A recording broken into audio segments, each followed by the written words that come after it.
Oh,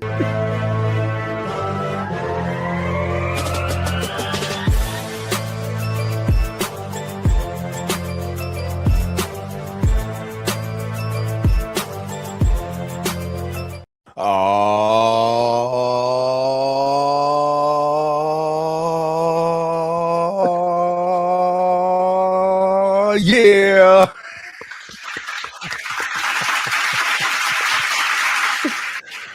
Welcome in. Welcome back to the Format Podcast Live Sunday morning edition. Transformers here. The main man, Bruce Hope, the host of the Format Podcast, co-host. I'm sorry. Let me say it right. The other half of the co-host of the Format Podcast. And Sneed from SMT Media got what you need. No matter what technology you got, what phone service you got, what internet service you got. Even if you're a Cleveland Brown fan, come check out my boy on SMT Media Network, man. How y'all doing this morning, fellas? Man, it is so snowy over here. I got 2 feet of snow on the ground. It's 6 degrees in Cleveland. Bro, we ain't going a damn place, so we're gonna have a good show because we got nothing but time right now. So you're a caveman now. You're in a cave, hiding from the elements, man. We're bears over here. We gotta like go in hibernation. That's crazy because this is about to be 83 degrees here today. I can't even relate, dog. We're like 6 months from that. I can't even relate. What you got? 83? Yeah, that's what my I thought it was like 70 something. Nah, man, high of 83 today. Wait a minute. But it's going to drop down to 65. Wow. Mine says 80. Yeah. There you go. So, Jesus, bro, we're 6 months from an 80-degree day. You know, like I can't even relate, bro. Like it won't happen until June, probably. Just know you'll get warmer weather before the Army beats the Navy. Maybe you get warmer weather before the Army has a chance to beat the Navy. Throwing jabs, bro. We just started. The disease of me.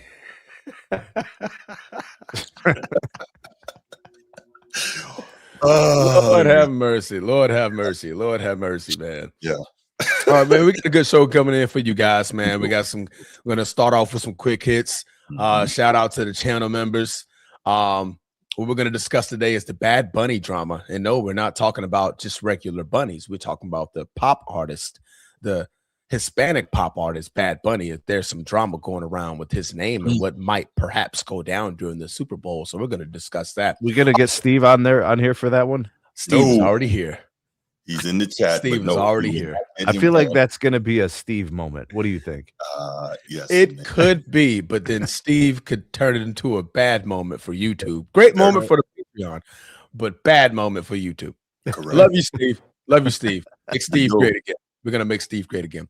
After that, we're going to talk about Mike McCarthy and the hiring to the Pittsburgh Steelers and how that's going to affect the AFC North. After that, we're going to talk about Sir Colin Cowherd had a statement about Matthew Stafford and Aaron Rodgers if Matthew Stafford wins another Super Bowl. And then finally, we're going to cap it off with Giannis potentially on the move, which may be last night may have been his last game played as a Milwaukee Buck, as he's going to be out for the next 4 to 6 weeks, potentially with a calf strain. So first off, and most importantly, let's salute and welcome in the channel members, Bruce. Yes. So, of course, Coach T, host of the Be Ready Sports Podcast, formerly known as Laker Nation. Coach T. Appreciate you, Coach T, always. It's not that serious. What's good, brother? Appreciate you. Chief Sid Bubba, always appreciate everything you've done for our great nation. Appreciate what you do for the show. And, of course, shout out to the boys from Annapolis. Anchors away, my boys. Anchors away.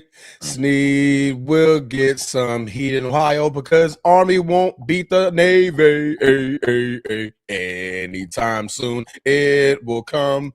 Pat Riley stands tall. The disease of me is why the Army couldn't beat the Navy at all. Order arms. Pure freestyle, man. Pure freestyle. Let's go. Too much, bro. Too much. Too much. Too much. Disease of me. The It disease hurts. of me. It hurts. It hurts. It Oh. hurts. It does. One play, but you had to try to be the hero. Okay, let's move on. Baltimore Bruce was good. Was good. Steve, king of the chat. What's up, my brother? Nino was good. Was good. Sneed got what you need, of course, here with us. And Micah, New York City stand up. Parsons. All right. Let's hit the spiel. We'll come right back, get into these quick hits, y'all. If you're watching here on YouTube, make sure you go ahead, click that subscribe, that like, that notification bell. Make sure you're kept up to date whenever we drop new content on the channel. If you want the audio-only version of the podcast, open up your audio podcast platform, hit the search bar, type in The Format Podcast. We should come right up. If you're enjoying the content, make sure you give us a like, leave us a 5-star review, and drop a comment. All that stuff helps us rise in the algorithm, helps us find more sports fans, helps more sports fans find us. Make sure you write it down, put it in your phone, make a note of it. The Format Podcast is live Sunday mornings at 10 a.m. Eastern. And finally, if you're really and truly enjoying the content we're delivering you, make sure you hit that join button. There's going to be exclusive content here just for you. You know who it is. The person that's looking at my finger pointing at him. You. Hit the button. All right. Let's get it. All right. Let's kick off the quick hits. All right, man. Well, fresh news.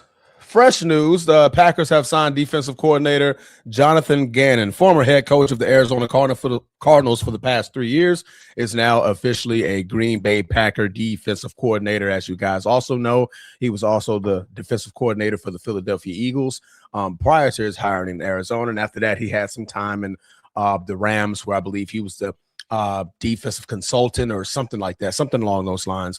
So he's had his background in defense for at least the last 10 to 12 years, but he's officially a Green Bay Packer. You're probably wondering, hey, Bryant or Transformer, what are you guys thinking about this hire? I'm mad right now. I'm mad. When he was a Philadelphia Eagle, the Philadelphia Eagles by his last season finished top 2 in scoring defense, finished top in passing defense and things of that nature. But I take a look at that personnel. Philadelphia Eagles at the time did have an elite group of men back there that he could coach up and get those scoring plays and have that great defense. But I also take a look at the Arizona Cardinal defense. For the last 3 seasons, they finished no higher than 15th. Now, though he did not call the plays for his defense, that still is under his watch. So that still gives me a little bit of cause to pause. I thought we would have waited until, 7 p.m. today to see if Denver Broncos would have been eliminated from the playoffs, to see if we can get an interview with Jim Leonard. But that's not going to happen. We're going to go ahead and sign with Jonathan Gannon and see what we got. So my take on that, Green Bay needs to change their personnel. We're going to have a change of personnel to fit Jonathan Gannon's scheme, whatever that may be. He's another proponent, just like Jeff Hafley, who's now the head coach of Miami Dolphins. He came in the interview with the same philosophy. I don't have a playbook. I don't have a scheme.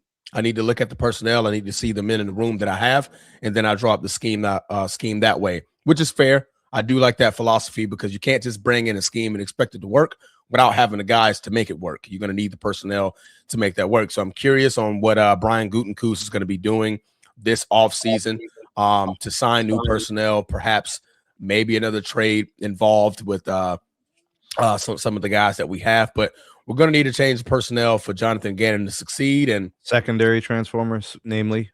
Yeah, absolutely. Yeah. Jonathan Gannon, when he was in Philly, that was his pride and joy, was the secondary, where they ranked, I believe, number 1 in one of those seasons in passing defense. So, and I believe he was a DB coordinator, I want to say, at one point. Maybe not with the Rams, I think with the Titans or something like that. He had spent some time in Tennessee as well. But yeah, we're definitely going to have to address that. Last year, our secondary was porous. It was porous. Xavier McKinney was our number 1 safety. 2 years ago, he was a Pro Bowler. This year, we're probably going to have maybe 1 Pro Bowler, and that's going to be Micah Parsons from that defense. So that's not good to say. So hopefully we get a new change of personnel to fit Jonathan Gannon's scheme and go and keep it rolling. Absolutely. That's my quick hit, guys. You guys got anything? Bruce? Yeah, I'll do Oh, mine. Sneak. I'll do mine. Mine's on the Hold New York on. Knicks. He was asking if we had anything on his quick hit. Oh, Yeah, okay. yeah. So actually, I do Transformer, and Yep. I'll keep it brief. I love the hire. As you know, I believe in Jim Leonard. I think that this guy is an outstanding defensive coach. We saw him as an outstanding defensive player in the league for some years, and then we saw him when he returned to his alma mater, Wisconsin, and he was coaching up the defense there. And he was the type of guy that he didn't have the elite defensive talent. He had good players, very good players at Wisconsin, but he didn't have the elite defensive talents like an Ohio State or an Alabama or Georgia, something like that. But he consistently had those Wisconsin teams who had nothing else, top 10 in defense year after year after year when he was, coaching those guys. So I thought it was a great hire. Personally, I think he should have gotten the Wisconsin job as a head coach, but they messed that up. But Bruce, Jonathan Gannon. Wait, I'm talking about Jim Leonard. Yeah, why? Wasn't that you took? I'm bugging. I'm so sorry. I'm like, because you say go Pack go, and I my bad. I'm and I'm the defensive coordinator of the Packers. Right. I like the hire. I'm like, but why? What does that got to do with Jim? Wisconsin came up. I'm just like, all right, let's see where he goes with this. I had no idea where he was going. Sneed. I apologize. Yeah, but usually he's got a reason to go certain place, but I had no reason to go there. But I just got my wires crossed. The plane was not close to landing for me. I'm like, okay, I get it. You're hyping up Jim, but we don't have Jim. I just got my wires crossed. No, Jim Leonard, isn't he you guys' new DC? Bruce, did you not hear my quick hit at all? I'm bugging out. I'm sorry. Oh my God! Get him some coffee, Sneak. All right, so let me do this. Okay. I think it's a great hire. I think it's a strategic hire. They're trying to address the weakness of the defense. I think that's a good hire. Transformers, right? It's always about personnel. Yeah. I don't think that there's going to go a day without constant communication between Gannon and the GM. I think they're really going to repair that secondary. Yeah, I think the rest of the defense is competent to above average. Yeah. On most levels. Micah gets healthy. I mean, this is going to be a really good defense. Yeah. Linebacker core is pretty solid. Yeah. We get Devontae Wyatt back as our D tackle. So that helps Michael Parsons out a bit.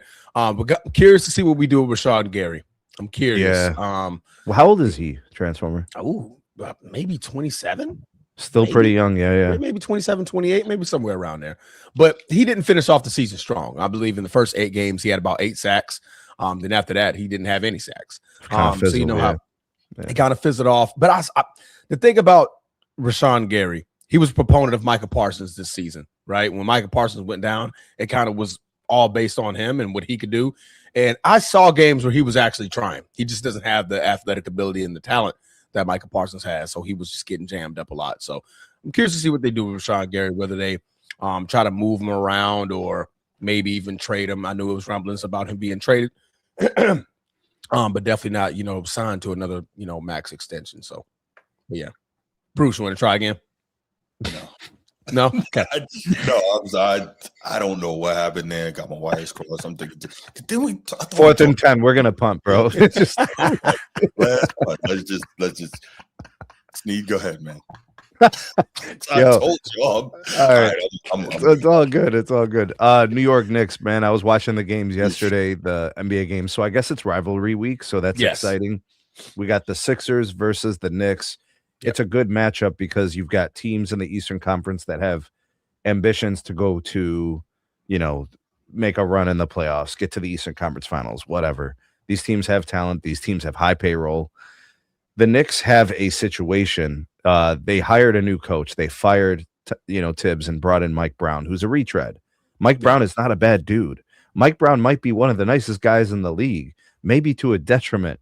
We saw his exile from L.A., Yep. We saw the same thing happen in Sacramento. You saw the same thing happen with Cleveland. Yep. He's non-confrontational. He's a nice person.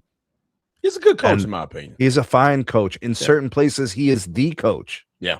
But in certain places, like New York, high-profile gigs, they don't need nice guys. Yeah. They need something else. But so that's a thing. He's now dealing with a Karl Anthony Towns problem.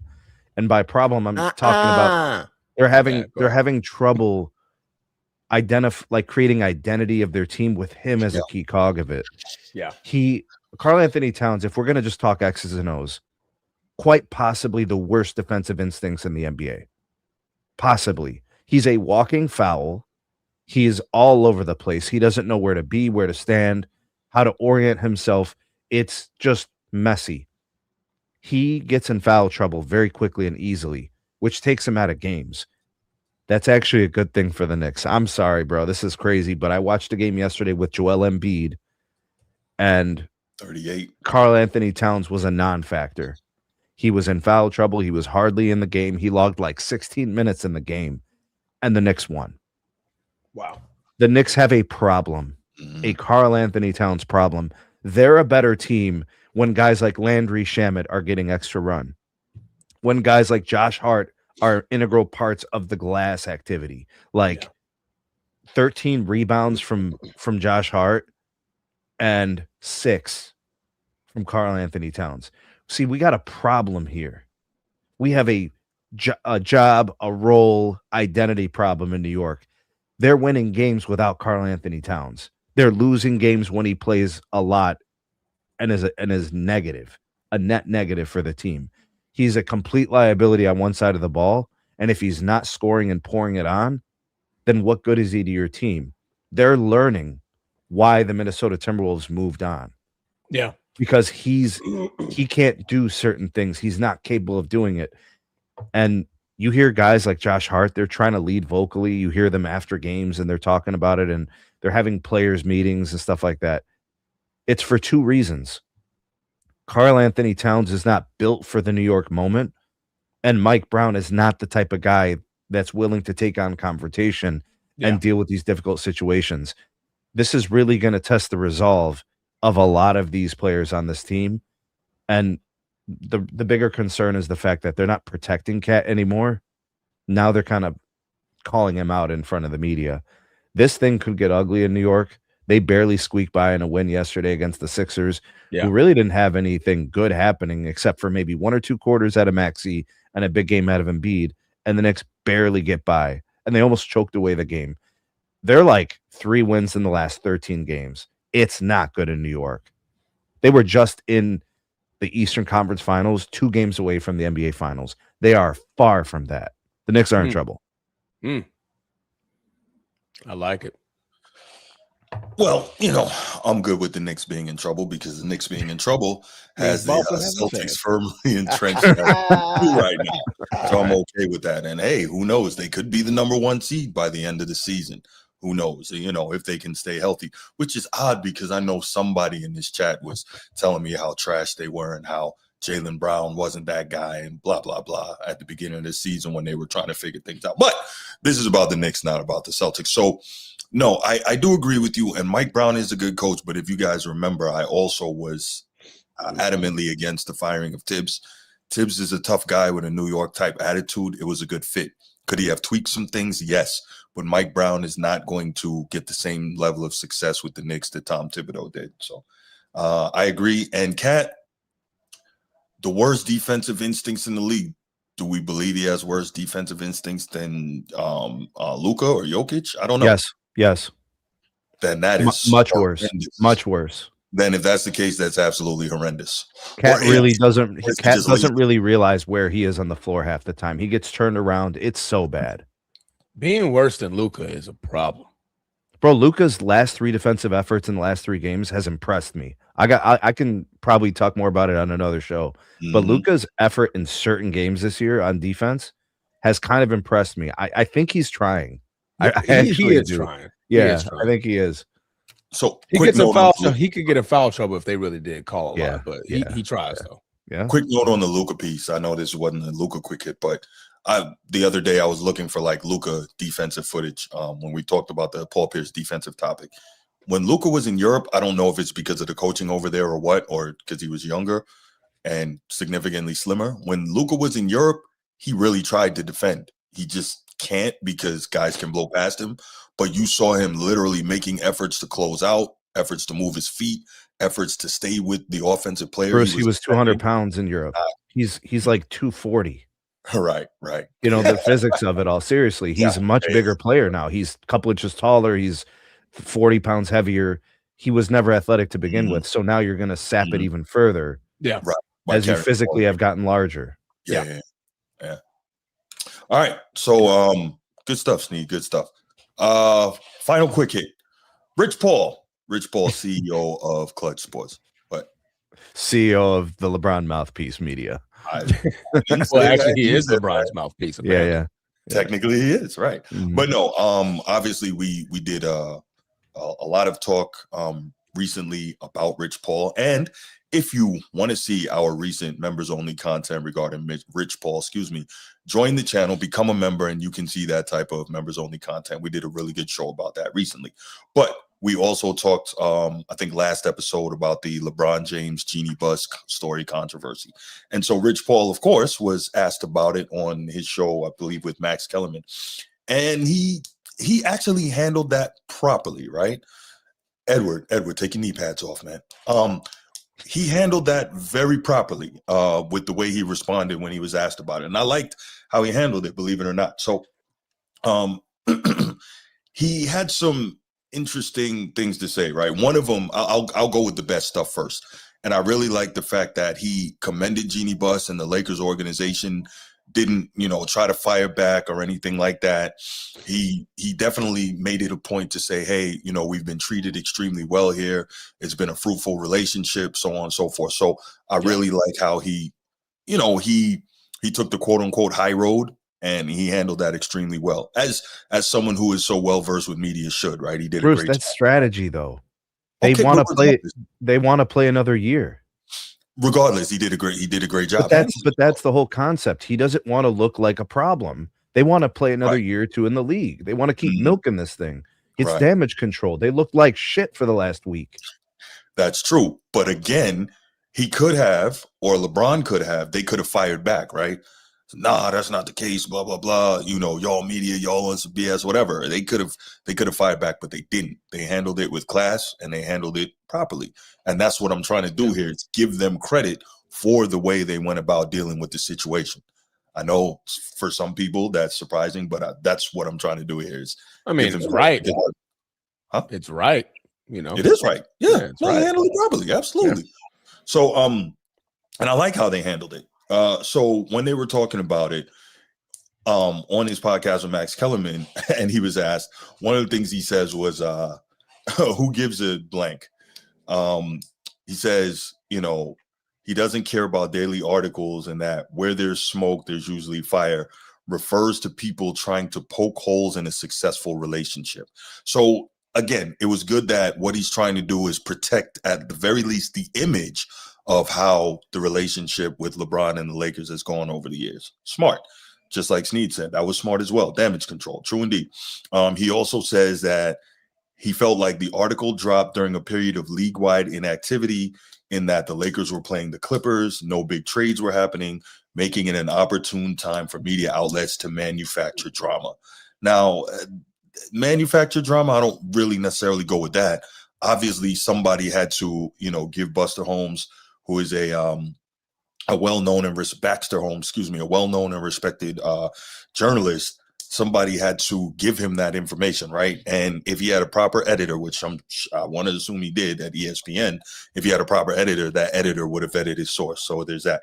But yeah, he also, he made a point to continuously, mention how well himself and LeBron and their clients have been treated since joining the Lakers organization. So I just thought it was interesting. But again, I want to make it clear that I really like the way himself and LeBron both handled that, that story, and they just stayed above the fray. I thought they did very well. It's smart. It's smart. It's right. Again, call it strategic or not, it's smart. What benefit do you have of coming out and responding like an asshole? Right. Yeah. What does that benefit? It's all downside, right? Yeah, it's all downhill for Clutch Sports in its entirety. If you come out and you respond negatively about what was said in that 10 minutes of dialogue, that you gotta play audio to read an article. I never had to play audio to read an article in my life, and that was crazy. I had to say the audio play the audio version. But yeah, man. So it was smart. It was smart. I like it. But yeah, man, you guys tune into the members only show. Me and Bruce had a great time. I ain't gonna lie. I had a great time shooting that show, man. It was a great show. It was a great show. Absolutely. We just chopped it up. Basically. Yeah. And it worked. So before we get to the main topics, here's a little behind the scenes thing, right? So Transformer and I, we talk all the time, and I'll call him, he'll call me, and we'll be talking about sports, and we'll get into some, long hour and a half discussion, just great stuff. And then we get done and we're like, that could have been a topic. You guys just got to hit record, bro. Right. That's exactly what I responded to. And then just upload for the members so they can enjoy the ride, bro. Really. And so the wild part is now when we're talking and, we start seeing it get rolling, we're like, hold that. Nope. Right. We don't even really have talks like that anymore. Now it's okay. Hold that. We can keep that for the show. Just hold it. Even when we're discussing topics and it starts. No, keep it for the show. Just wait. I'm like, no, Bruce. Topic ideas. Right, I'll give him an idea. Bruce will start a whole 2-minute soliloquy, and I'm like, no. See, we're doing it again. We're doing it again. Topic ideas, not talk about the topic. Right. So we are now working on doing a better job of keeping the good stuff for you guys. Yes. Including the counseling sessions between you and my brother Eddie. You guys are calling me play a moderator midday. So B. Listen, Bruce said blah, blah, blah, blah. No, Edward, that's not what I said. I said it like this. Well, what did you say, Bruce? Edward, let him talk. Let him talk, Eddie. See, no. See, no, sir, Mr. Capalot. I ain't gonna let that. CEO of Capalot Records, man. Hey, man. My brother's hilarious, bro. Yes, he's hilarious. That's my guy. Oh, man. No, we have some great ones. So that's how it is behind the scenes, y'all. That's how it is. It eventually gets here. Sometimes it doesn't. But we're working on making sure most of it gets here to y'all. Yeah. Oh, man. Okay. Y'all ready for these main topics? We are ready. Bum, bum, bum, bum, bum. Mm-hmm. Oh, yeah. All right. That's trumpets. Bad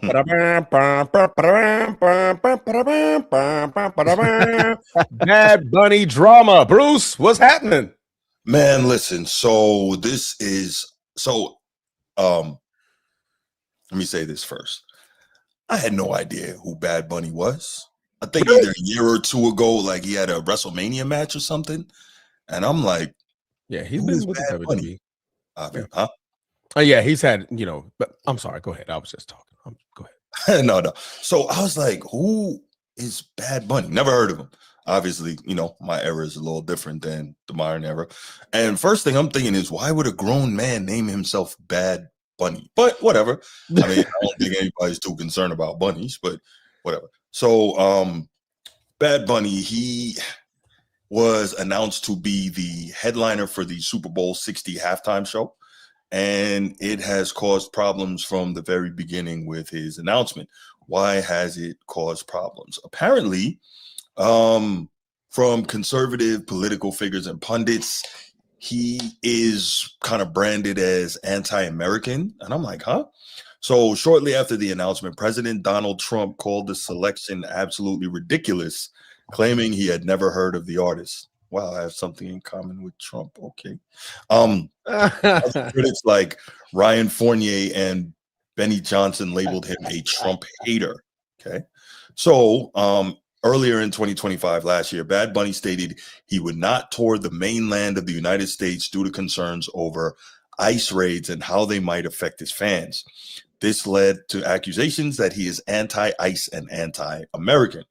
And apparently in October 2025, he had an issue at Yankee Stadium. A video surfaced of Bad Bunny remaining seated during the playing of God Bless America at a Yankees game. This went viral with critics like Tommy Lahren and Jack Posevich calling him a commie and disrespectful to the country. Now, I'm not going to get into the political thing, right? I'm going to play the line real quick here, but 2 out of the 3 of us here are veterans, right? Transformer, thank you for your service. Myself, Chief Sid Bubba in the chat, Big Sarge from Cali, appreciate you. Coach T, absolutely. So we've got some veterans here. And I think one thing, no matter what branch you served in, etc., no matter what your thoughts are, we all understand and we put on the uniform and we serve so that people have the ability to observe their free and legal rights and have freedom in the United States, right? So Bad Bunny wasn't breaking any laws if he didn't get up for the anthem. He didn't cause any public safety problem, any of that, right? If he didn't want to stand up, that's his right as an American to not stand up. I mean, that's it. We all put on the uniform to protect each other's freedoms, whether we agree with someone's behavior or not. I might not agree with somebody's speech and their thoughts on things, but they have the right to say it because this is America. So anyway, that's that. So people were getting on him because he didn't stand up. That's his feeling. All right. So next, a recurring complaint from a segment of the NFL's traditional fan base centers on the fact that Bad Bunny performs almost exclusively in Spanish.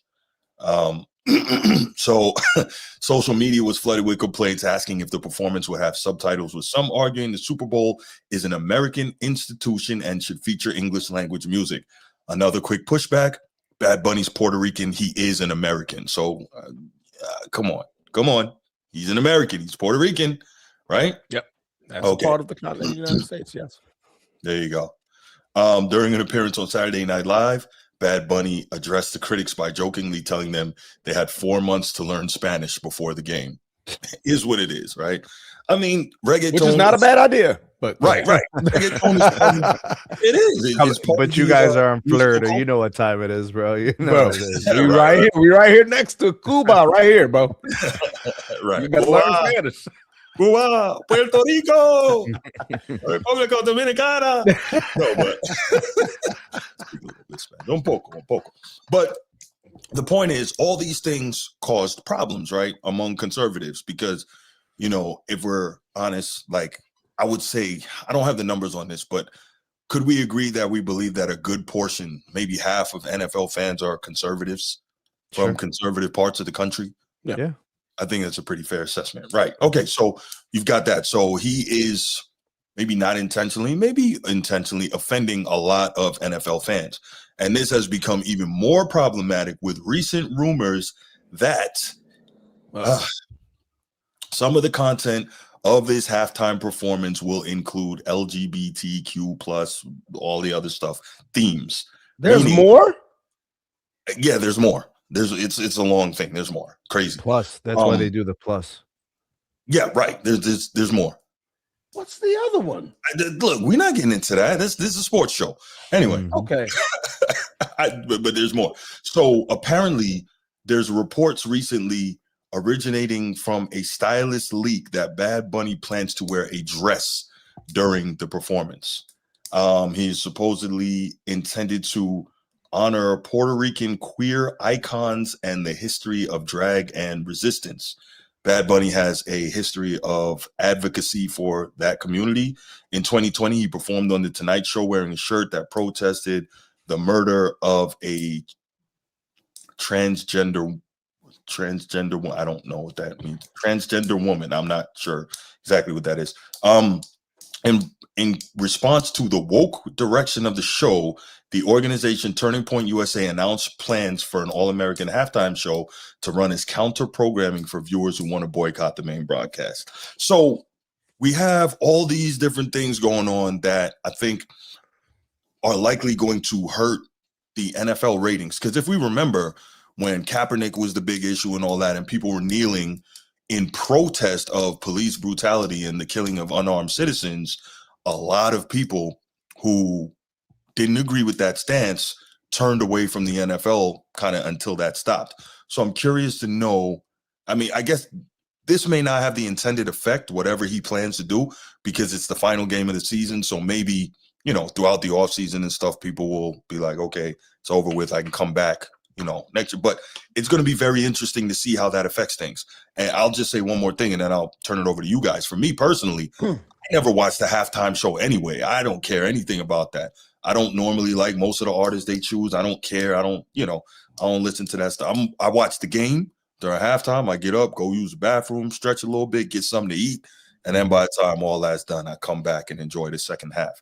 So it doesn't mean anything to me, but we know that for many people, the Super Bowl is a family thing. Think about how many fathers and sons sit down and watch the Super Bowl, right? Or just families, period. And like we said, there's a lot of more conservative people out there who are NFL fans. Why should something like this be pushed in the face of a lot of kids? That's my thought. But go ahead, guys. Well, that was a lot to pause, unpack there. Yeah. So Bad Bunny, he idolizes himself as a sexuality fluid type person. If you don't know what sexually fluidity is one or more changes in sexuality or sexual identity. So he's been on record for saying things as such as, I lost my quote here, stand by. It was right here in my face. At the end of the day, I don't know if in 20 years I will like a man. One never knows in life. But at a moment, I am heterosexual and I like women. That's what he said. So he's almost like he's playing the fence when it comes to the LGBTQ plus. Did he say pause after that? I don't know if you can pause. I don't think he knows what pause means. Okay, just check. Yeah, you don't have to say pause if you preface your conversation like that. We know what time it is. Yeah. I know. So, and this is not this is nothing against what he said. But of course we're trying to stay on topic. This was rough, man. As far as Bad Bunny, the halftime show, this is nothing but genuine marketing from the NFL. NFL's doing it again. What can I bring to the halftime show to make this one of the most public watched things in the last 10 years? Of course, last year we had the big Kendrick Lamar halftime show, which turned out to break records. Why? Because he was beefing with one of the hip hop's biggest artists ever, in Drake. So, of course, they knew what time it was by putting Kendrick Lamar at the center of that stage in front of millions of people, with millions of people watching at home, when one of the biggest dramas and rap beefs of last year was going down. They knew what they were doing there. This time, NFL, the king of Latin pop, Bad Bunny. I've known who Bad Bunny was for about 7-8 years. He came out with a Cardi B track, I Like It Like That. And if y'all don't know, I'm a big fan of Cardi B's music. I'm a big fan of Cardi B's music. I get down with everything Cardi B puts out. Me and the girls and my white man, we jam out to some Cardi B. So I always wondered, like, who was that speaking Hispanic throughout the entirety of the song? Because obviously, Cardi B is, Hispanic as well. Well, Hispanic mixed with black. But, all of her words were English, and then we get to the Spanish part. So I looked it up, and that's when I found out who Bad Bunny was. And I don't know if you guys ever seen the movie Bullet Train. Bullet Train is when I actually found out what Bad Bunny looks like. This was a 2022 movie called Bullet Train. What's Angelina Jolie's ex-husband's name? Brad Pitt. Is it Brad Pitt? Yeah, I think it's Brad Pitt. Yeah, I think it's Brad Pitt. A movie with Brad Pitt in it, and great movie. And that's when I found out who Bad Bunny was, because he played in that movie. In which, again, he didn't speak any English. he spoke Spanish. And it was a great movie. But I said it all to say, Bad Bunny is one of the biggest stars in music today. So the strategic move from the NFL to do this, didn't come at a shocker for me when it was announced. But obviously, when you have an agenda, the NFL loves agendas. For some odd reason, they love publicizing agendas because, one, whether you like it or not, people tune in for drama. Excuse me, guys. People tune in for drama. And again, this is stirring up the pot from a multitude of different communities. You have the American version. You have the LGBTQ. Am I saying that correct? LGBTQ plus, excuse me, community. And now you have the international community, right? Mm-hmm. The NBA is doing a masterful job of making their sport international with the Wembeyamas, the Luka Doncic's, the Giannis's, the Nikola Jokic's. They're becoming a more international organization as we speak. As we know, we got Team USA versus Team World, in which I think the USA could get blown freak out in that game if it was played the correct way.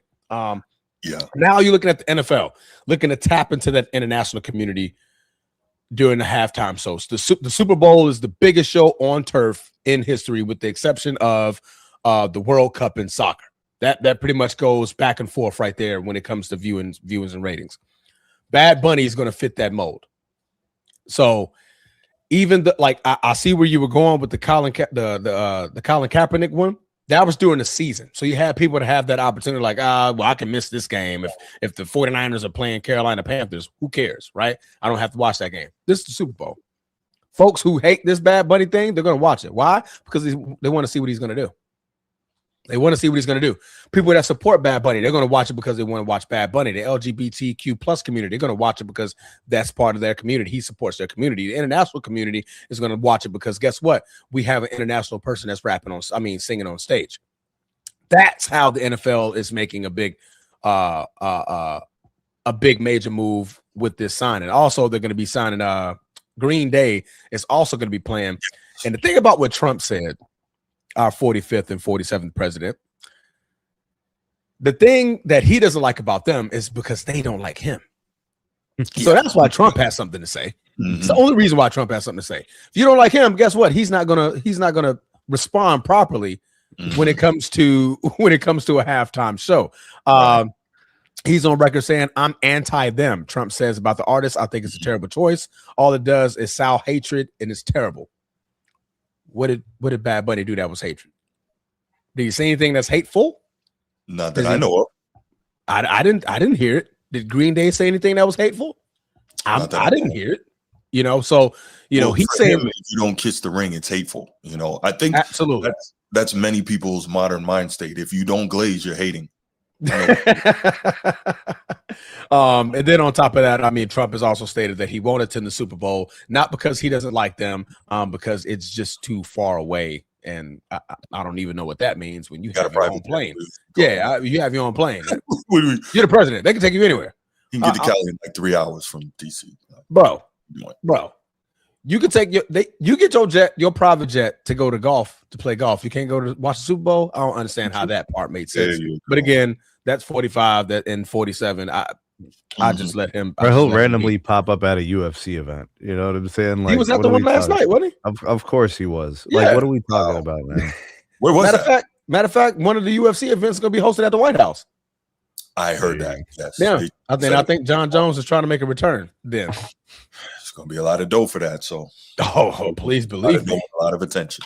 What? But anyway. Fight at the White House, man, crazy. Yeah, for sure. But yeah, man, it's me. I don't listen to Bad Bunny because he sings in entirely Spanish, and I just know "Hola, cómo está, muy bien y tú." Like that's it. That's as far as I go. Other than that, I didn't pass Spanish 2, and I barely passed Spanish 1 when I was in high school. Now, though I have a lot of Hispanic friends, I be picking up the more they talk. Man, shout out Luis. And I'll be like, okay, I'm picking up on that word. Yeah, I'm picking up on that. Shout out my guys in Key West, man. My poppies out there holding it down. They used to try to teach me at work, and I'm like, okay, couple of words here or there. All right. Just never still able to complete a full sentence. This is me. I'm sorry. You got to listen to more Big Pun, bro. You'll pick it up. Yes. You heard that Big Pun. But yeah, man, I think it's a great move. I try to stay away from the political side of everything because I think that when you involve politics, the bad side of drama happens. We're no longer in a debate society. We're in an argumentative society where if you don't say what I like, I hate you. If you don't agree with what I'm saying, then that means you're stupid, you're dumb, you're retarded, you're ignorant. And I don't want to be friends with you. I've literally seen people delete each other on Facebook over what Trump said. You let another man's words determine your friendship with another person.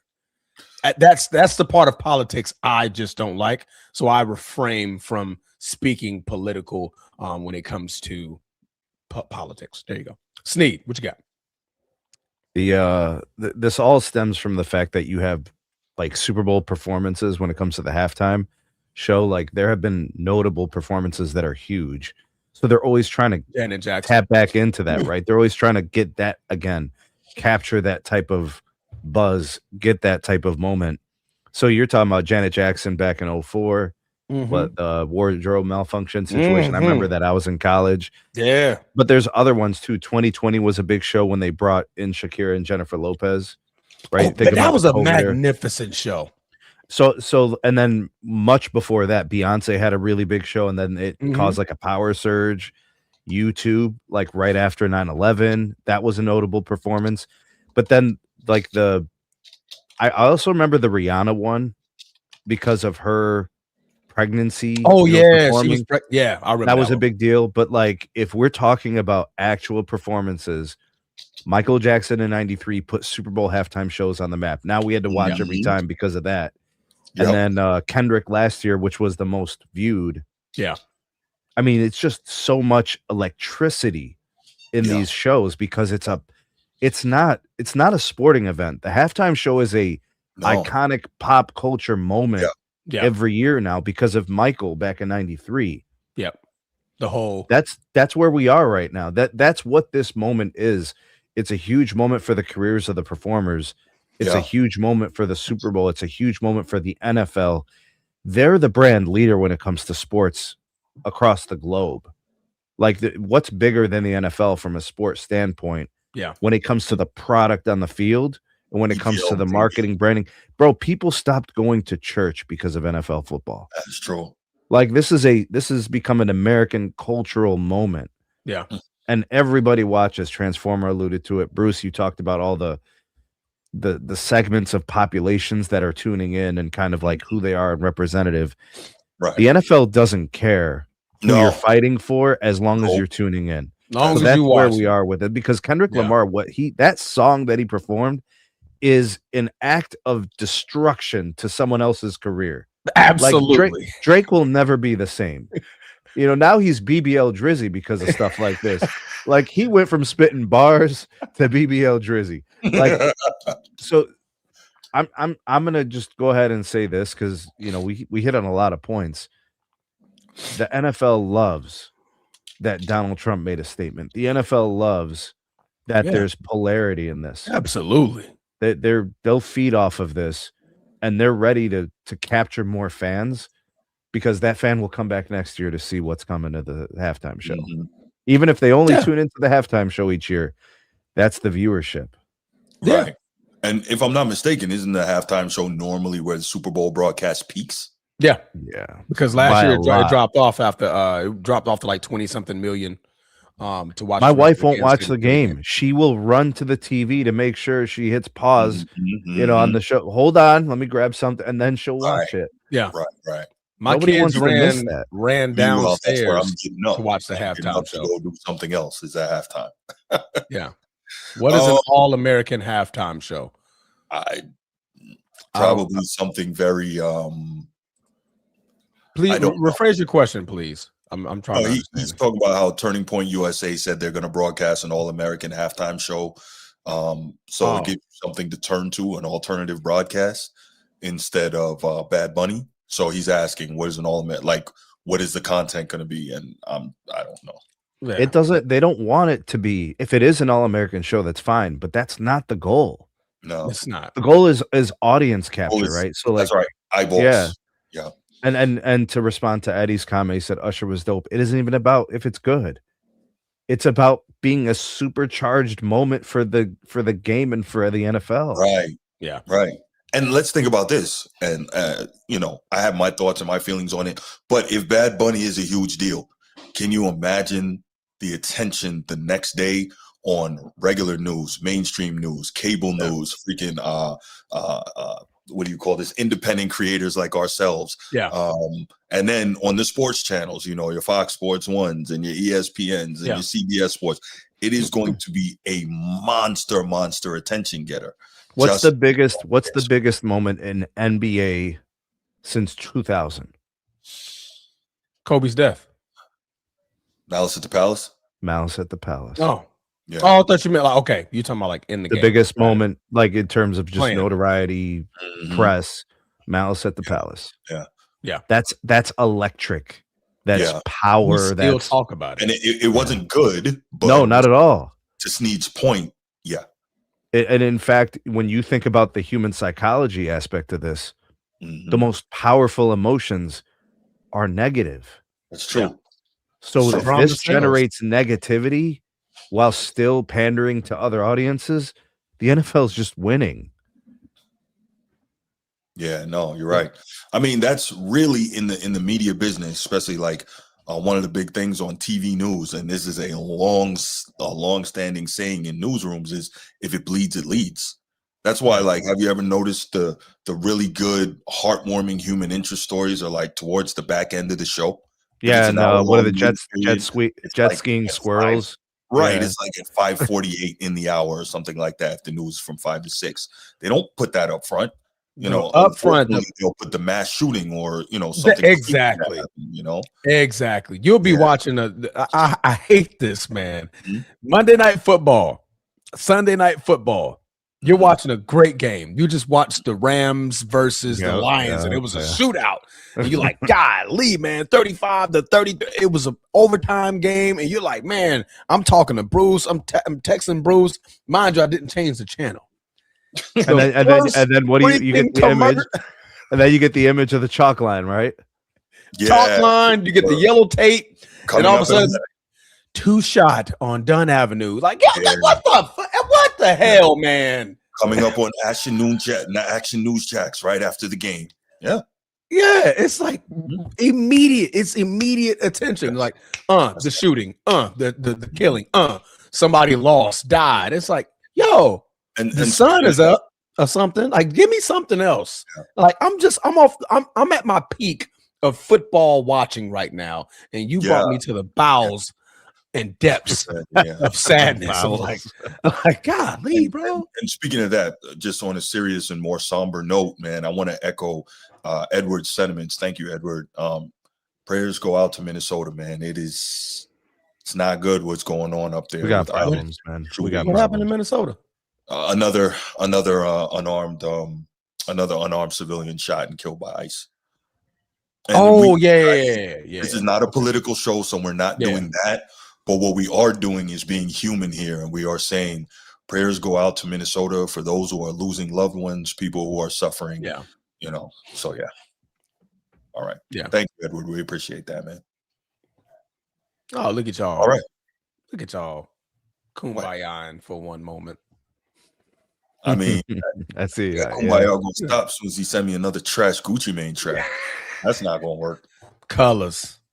Yo, that's no. So whack. I was like, Transformer, I swear. That was the longest 3 minutes of my life trying to sit through that song, bro. And it's one of the better 3 minutes of my life. So, horrible. I'm like, I love it. What is this mumble rap crap? Like, this is terrible. Oh my god, love it. Yeah, well, it's like fingers on a chalkboard. Anyway, let's and I like it. I'm sure you do. Let's move on. Let's take some calls on this, man. Let's get some thoughts on Bad Bunny. Try to keep it professional. Try to keep it relatively short. 904-219-8264. What are your thoughts on Steve? Send us an email. Right. Send us a letter. And the halftime show and how we think it may affect the Super Bowl ratings, how we think it may or may not affect the NFL going forward. Love to hear your thoughts on that. Let's go. They do not understand Gucci. What was dope about him? He's not good at rhyming. One of the most memorable lines I remember from Gucci Mane was what do you say? Girls like buses. Every 15, next one coming. That's all I remember from Gucci Mane. That's what I got. I remember he had a beef with Young Jeezy, I think, right? Yeah. Back in 04? Yeah, it was back in the day. Okay. Chief, what's going on, man? How you doing? Good morning there, Bruce. Good morning, You're sir. such a great guy. Transformer, you're great too. You're fabulous. We got to go be 47. I don't know who that Bad Bunny guy is, but I've done more for Puerto Rico than anyone else. We gave them oxygen. We gave them oxygen. And to that Edward out there, Edward, I've done more for black people and President Obama. Just letting you know. I did not have this on the cards. Chief Sid Bubba. Not at all. I did not have this on Mr. President. Not a problem. Let me get to Chief, the great American he is. Hey, yeah.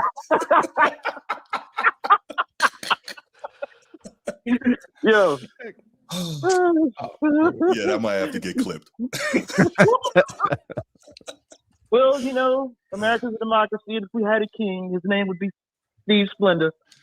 You know, they say I'm a fascist, but Steve really rules.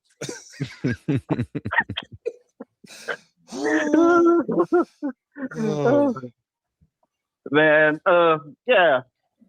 But I think the Bad Bunny thing is going to be interesting because, like you said, this is international. Mm-hmm. The NFL know what it's doing and getting him there. So there's going to be a lot of people, a lot of eyes on the world looking at America, how America's going to react. Hey, Chief, do you think that the owners of the NFL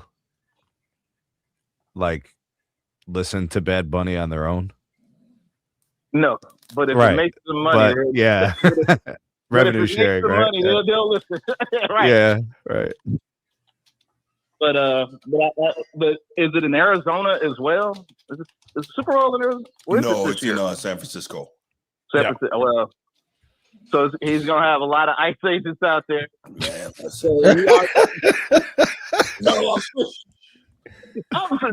You gotta jump out like the A-Team, bro. This is crazy. He goes jump like the A-Team. But to me, this is something different. Probably gonna be monumental.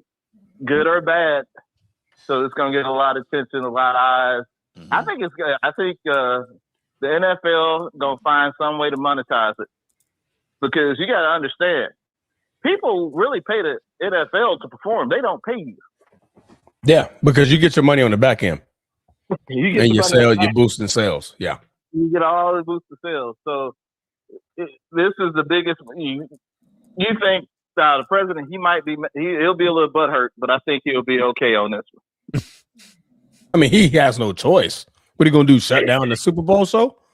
NFL ain't gonna land a helicopter in the middle of the field, middle of the show.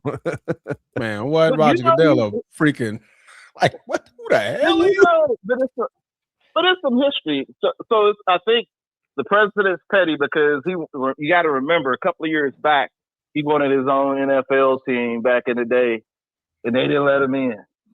So he's been mad at the NFL. And then, like you say, if you don't kiss the ring, he'll be mad at you then. Mm-hmm. Yeah.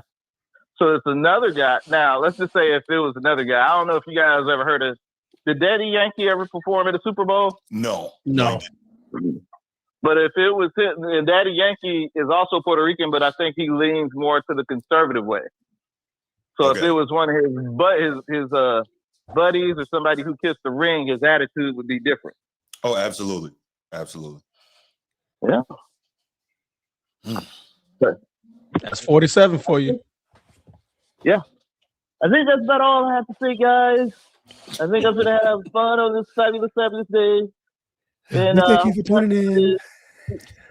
Yeah, we're gonna have to do this again. Absolutely. The greatest victory we've ever seen. Right. I do more for the Format Podcast than anybody. Yeah. We gave them oxygen. This is the best show. This is not fake news.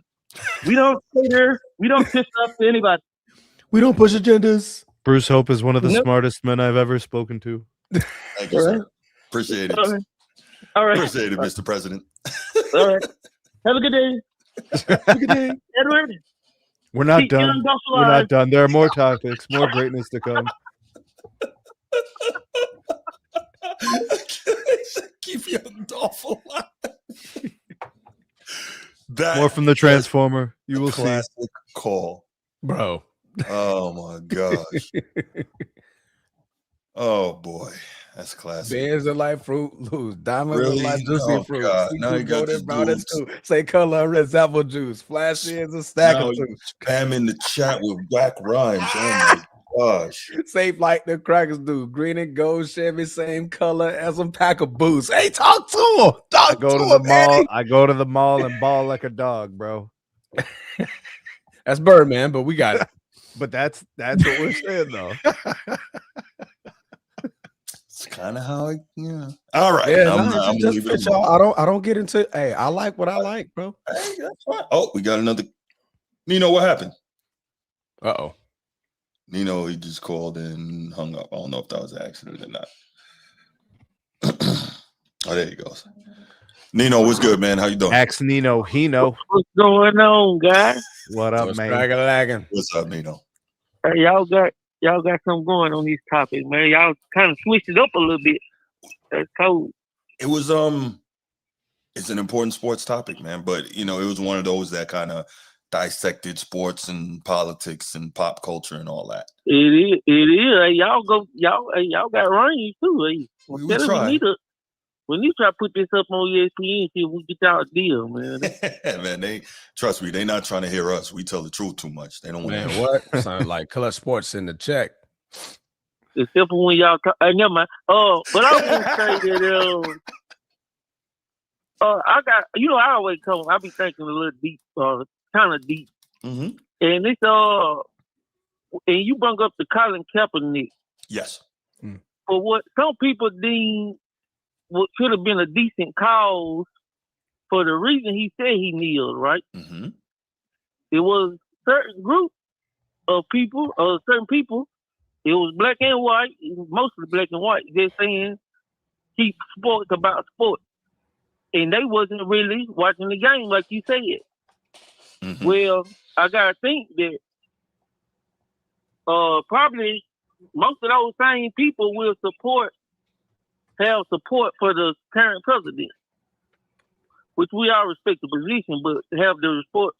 So what I'm saying, if they find it disrespectful and he start putting knowledge out there and they're like, man, we're not going to support the Super Bowl, do you think that has the potential to change anything or damage the views? Because you remember that Jerry Jones like, hey, we're going to kneel. And then somebody said something. It was like a group that said, hey, we're going to stop watching all this. This thing, Jerry Jones said, everybody, all my people going to stand up.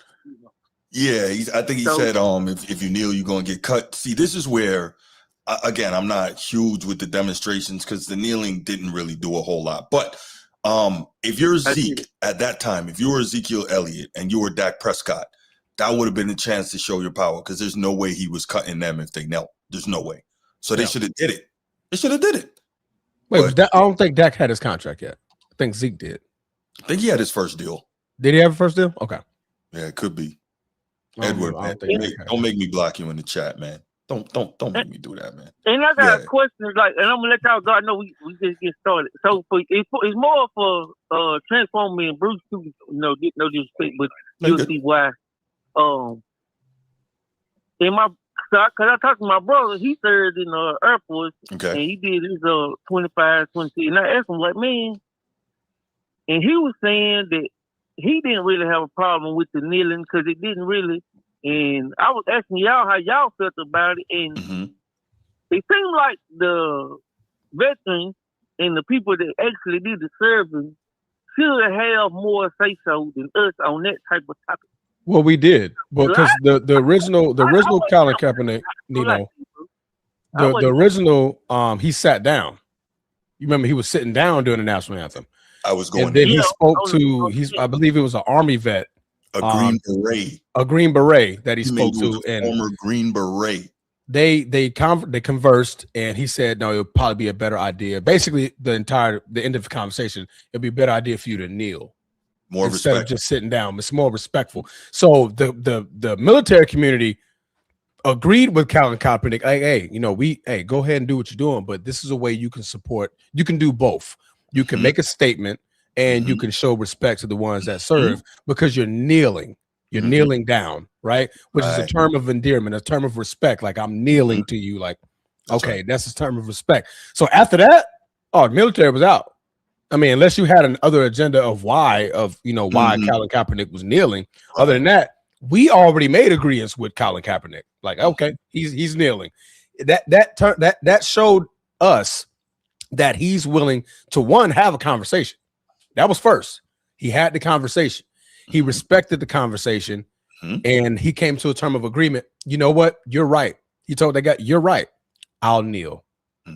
Because that also supports you, and it supports what I'm trying to do and push the message that I'm trying to send. So, yeah. Right.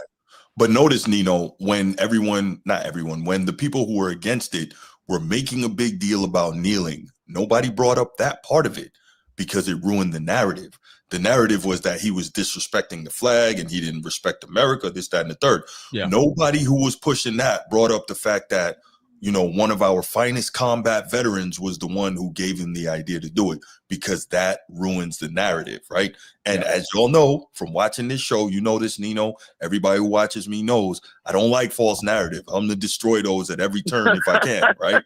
You know how I get down. Yeah. So that's why, a lot of people never heard that part of it, because it ruins what they were trying to push about Colin Kaepernick and the people who felt the way that he felt about the topic. Man, I appreciate that answer, man. I'll be conflicted because I was with the move because of the reason he said it was kneeling. And I was like, man, it ain't no deal. But I'm against disrespecting the veterans too, because I know I ain't built like that. Even in the street, I was down to go to the street. I did a little time in the street, but when they brought it up, hey man, you gonna go? You might want to sign up. I didn't even know they had a different job until my cousin told me. I said, listen, man, I ain't built for that. I won't make it past boot camp. Well, boot camp, training camp, Oh, so you'll make it past it now. It's easy. Yeah, it's a lot easier. It's a lot easier. You get to bring your cell phone and everything in that month. Crazy, right? Crazy work. Oh, okay. Well, so I salute y'all, man. I appreciate y'all. Hey, no doubt. Thanks for your support, man. Y'all clearing that up, man. Yeah, man. Thank you for listening, man. We appreciate it. Thank you for the call as well. Salute. All right, brother. Good topic. Good calls. Good calls. Absolutely. Yeah. So just to recap, I'll be going to the bathroom and getting something to eat and, doing anything else during the halftime show because I don't watch. Oh, I was like, wait, what? Yeah. I thought you were talking about now. I'm like, okay. We about to recess for about 15 minutes while Bruce recharges. Nah. Hey, please talk to your brother. Please talk to this dude. He's you got him going, man. Now that street Southern culture. My chat is now our chat. Excuse all me. The babies, hey. Freaking overrun with whack raps. This is terrible. Yeah. If I start putting bars in the chat, he'd be mad. That's okay. And I'll recite those too. That's how diverse I am, Bruce. Yeah. All right, let's go. Next topic. We got some Steelers fans in the chat, so that's good. Oh, Eddie, we were talking about you. We got AFC North people on the show and in the chat, so that's good. And as we can see, the Pittsburgh Steelers now have a new head coach, and this was an interesting hire. This was Mike McCarthy. Who wants to kick that off? Who wants to get their thoughts? Okay, I'll kick it off since he was my former head coach. That's right. Green Bay Packer, former Green Bay Packer head coach for 13 long seasons, including one Super Bowl run in 2010 with Aaron Rodgers at quarterback. Then let go to the Dallas Cowboys 2 years later for 5 years, in which he celebrated 3 winning seasons out of the 5, going 12-5 for 3 consecutive seasons. After taking another year off to survey the landscape, is now a Pittsburgh Steelers head coach. Seeing that the coach that he has, this is in terms of Aaron Rodgers. I forgot his name just that fast. The receiver. DK Metcalf. There we go. DK Metcalf, Warren, Firemuth, Darnell Washington. So a couple of guys on the offensive side, and one of the highest paying defenses in the NFL. I think the highest paid defense in the NFL. So this is an interesting one for me. Obviously, over 18 seasons, he has a win-loss record of 174 of 112. Including 2 ties. So that's about a 60% win ratio. 11-11. He's 50% when it comes to his playoff. Hey, sweetheart. 50% in his win-loss record when it comes to the playoffs. So what does this do for the Pittsburgh Steelers, who just let go of Mike Tomlin, the 19-year head coach, reigning head coach of the Pittsburgh Steelers, a new face, new voice? What does this do? So Sneed, I'm going to throw this question to you because you immediately had some celebratorial conversation when you saw the Steelers sign Mike McCarthy. What was your reason for the celebration, brother? All right, so as a Browns fan, you celebrate all the things that the teams within your division when they do some stupid things because it helps you as a residual. So the Steelers, by hiring Mike McCarthy, I'm very happy about this. For the same reason I'm happy that the Bengals retained Zach Taylor. For the same reason why I was happy when the Steelers signed Aaron Rodgers, right, who's 167 years old, right? I get happy when these teams make good decisions because that's what my team does. They make bad decisions. So bad decisions from them helps me as a good decision. It keeps the division like not good, right? It's kind of because we're not good. The Browns are not good. Mike McCarthy, this is like a feel-good story because I think he's from Pittsburgh. That's cute. That's nice. But this guy won a Super Bowl in a flash of lightning in a bottle one time by one of the best versions of the quarterback position we've ever seen. People say Aaron Rodgers in his prime was the best quarterback ever, right? So if you could capture Aaron Rodgers in that time frame when he was winning MVPs, when he was winning the championship and those kind of things.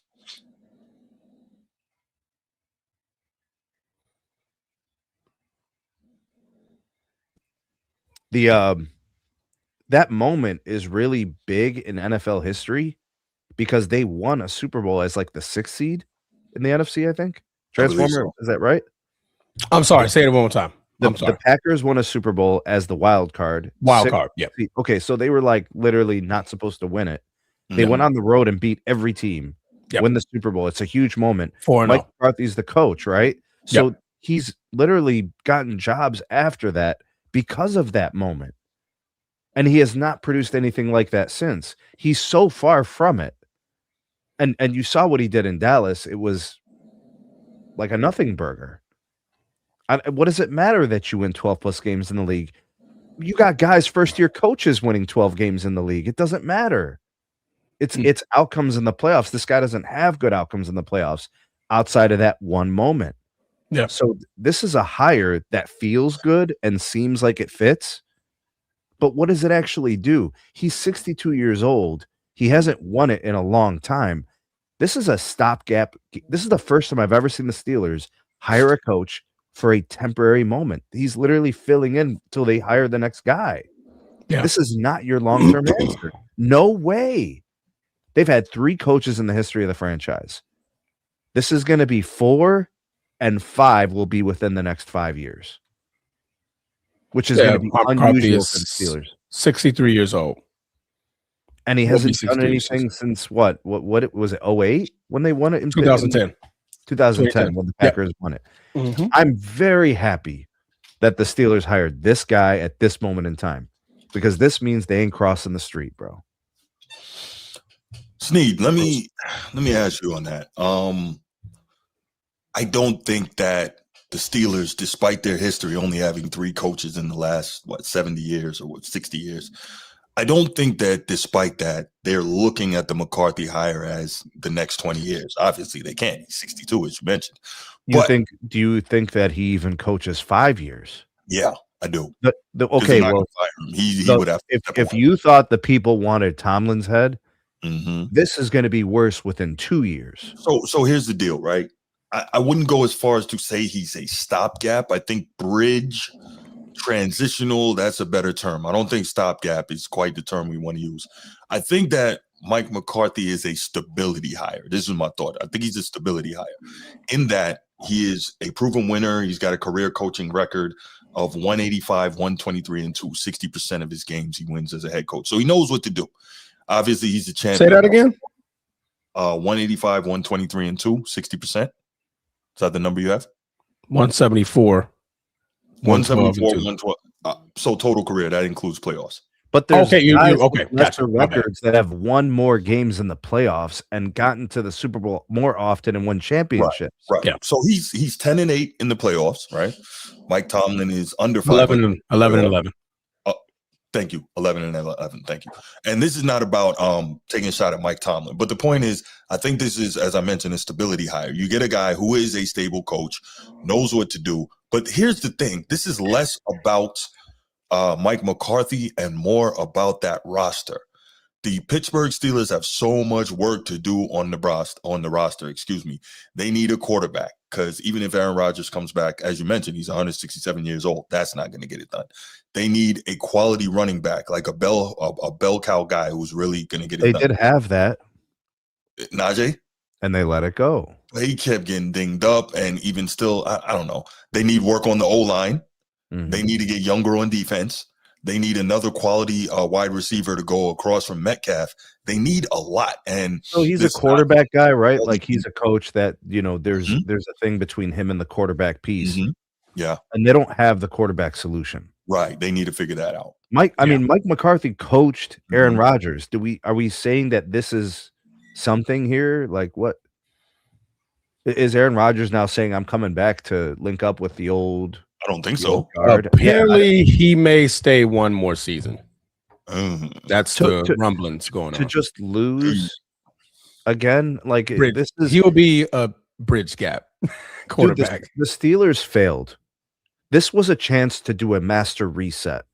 They got a retread, and they have an old quarterback. They failed. Okay, but Mike this is the first time in a long time I could definitively say the Steelers dropped the ball. Yeah, I get it. I get it, Sneed, but if they can do a solid job on the roster, they can have they can field a competitive team, because Mike McCarthy is a solid head coach. That's the key. This is the first time they hired an older head coach as well. Right. And think about this too, right? I think also they bowed to the pressure, and they got somebody that would resonate a little more with the crowd as well. When you do that, you have allowed the fan base to dictate your franchise. I get it. That's what the Browns do. Sneed, I'm just telling you what they did. I'm not saying it's right or wrong. You know how unusual it is to see the Steelers move like the Browns, bro? I'm not disagreeing. I'm just telling you what it is and what their thought process was behind it. But again, simply for me, I believe that if they can make some solid roster moves, this can be a competitive team. You know how you feel about how overtime, you know how, Bruce, when you say like overtime, you end up being right every time something about LeBron, right? Mm-hmm. This is how I feel right now. I can't wait for everybody to just be like, oh, the Sneed prophecy, it happened. You will see. Because we've seen this play out time and time again. Retreads and guys who you know the truth about, they told you who they are, they showed you, and then you're still hoping. They're selling you hope like it's Disney World, bro. That's fair. Let me see. No, you make some fair points, Dean. I'm not. I don't disagree completely with everything you said. I just feel like it's a stability hire. Because the Steelers are not the franchise is stable. They didn't need a stability hire. The franchise is stable. I can't think of a more stable franchise. Okay, let's try this. What coach do you think they could have brought in with that current roster that was going to do anything different than what we've seen over the last 10 years? Make it innovative as it's constructed. Innovate. Look, I'm saying that's the path that the Steelers have always taken. They've gotten the most innovative young, and it's worked every time. What are we doing here? Innovative. They've won with dominant defense and running the football. What's innovative about that? The guy they hired win. The guy they hired, they brought in coaches who bucked the trend, right? Instead of getting 59-year-old coach, they brought in 41-year-old coach and kept them for 15, 20 years because they hired the right guy. They get to, and then look at the stability. The stability comes from the right hire. Yeah. Not from an X's and O's standpoint. We're talking innovative when it comes to the locker room. Bro, what coach doesn't know X's and O's, Transformer? Like, that's the baseline. Like, everybody has that. It's the other thing. Oh, no. Yeah. Hey, Chief, chill. No, don't do that. Don't do that. Stop it. That's crazy right there, coach. On my coach, man. Yeah. I don't like that. Chief. Since he won't highlight it, I will. The Steelers should have hired Marcus Freeman to make that emoji where like the head is exploding. That thing. Pause. Yeah, that's when I see people talk about my coach going somewhere. That's how I get. But anyway, I'm sorry. I'm sorry. I'm like, nobody knows what you're talking about, but I got you. Yeah, we'll highlight your comment. I couldn't even. Right. I couldn't even. I was so. Your hand started moving. You're like, what is? Why? Why are you saying these things? Right. Bro, right. Look at what the would have been a great. Look at what the most successful teams this year did. Like Liam Cohen. Mm-hmm. Like Ben Johnson. I didn't think that was going to happen. Yeah, like look at all these guys. Like look at how the things are going with the teams that are finding success instantly because they were in the doldrums, right? Mm-hmm. This is mediocrity. You signed up for the same outcomes you had at the end with Mike Tomlin. Mm-hmm. This is a nothing burger. Yeah, it shocked me. Like I said, more so on the premise that it didn't follow the Steelers' history of hires. More so to Snead's point. Granted, I've had the opportunity to watch Mike McCarthy in 13 years, and by the last 3 or 4 of them, I got tired of him. I saw what he did in Dallas with the 12-5 season, but then I look at the postseason. He went 1-3 with them 12-5 teams. He went 1-3 in the postseason. Still showing that I'm good in the regular season, but when it comes to the postseason, I can still be outcoached, and I can still be outmanned, I can still be outgunned. Mind you, this was a Dallas Cowboy team at that time, which I think had 3 out of 3 seasons. They probably had the most Pro Bowlers in them 3 seasons, if you can, combine them collectively. And he was only able to win 1 playoff game, and I think this was the year he beat an old Tom Brady, a 44-year-old quarterback. Yeah, they definitely smacked him. And smacked Tom Brady. So, I mean, I look at it as like the Steelers aren't going the traditional, hey, young 42, more so to Snead's point again, the 42, 43 young guy to try to wrap this culture and provide a newer culture or innovative culture to the team. Like I said, the X's and O's, like running the football and defense, any coach can do that. Like I can go on to Pittsburgh Steelers and be like, you want to run the football? Cool. You want to make this a defense team? Cool. Let's do that. Right. Mm-hmm. But can I resonate with this locker room? Can I provide that voice and what was needed? Can I provide that different attitude, that different structure, that different discipline when it comes to the younger guys? Bringing in a 63-year-old, you're looking at him coaching no more than 10 years. No more than 10 years. Right. Because at this point in 10 years, he'll be 73 years old. Yeah. So I'd be shocked if he coached 10 years in Pittsburgh. I'm just saying, yeah. I'm just saying, like that's the ceiling, right? Like I think he coaches 5, kind of gets the Steelers in a good place, and then pass it on to That's weird. That's weird. That's not Pittsburgh way, right? Like, but you can't always continue to do things the way you've been doing it if it's not working. That's Pittsburgh hires have always worked, Bruce. Yeah. But what I mean they're is 3 for 3.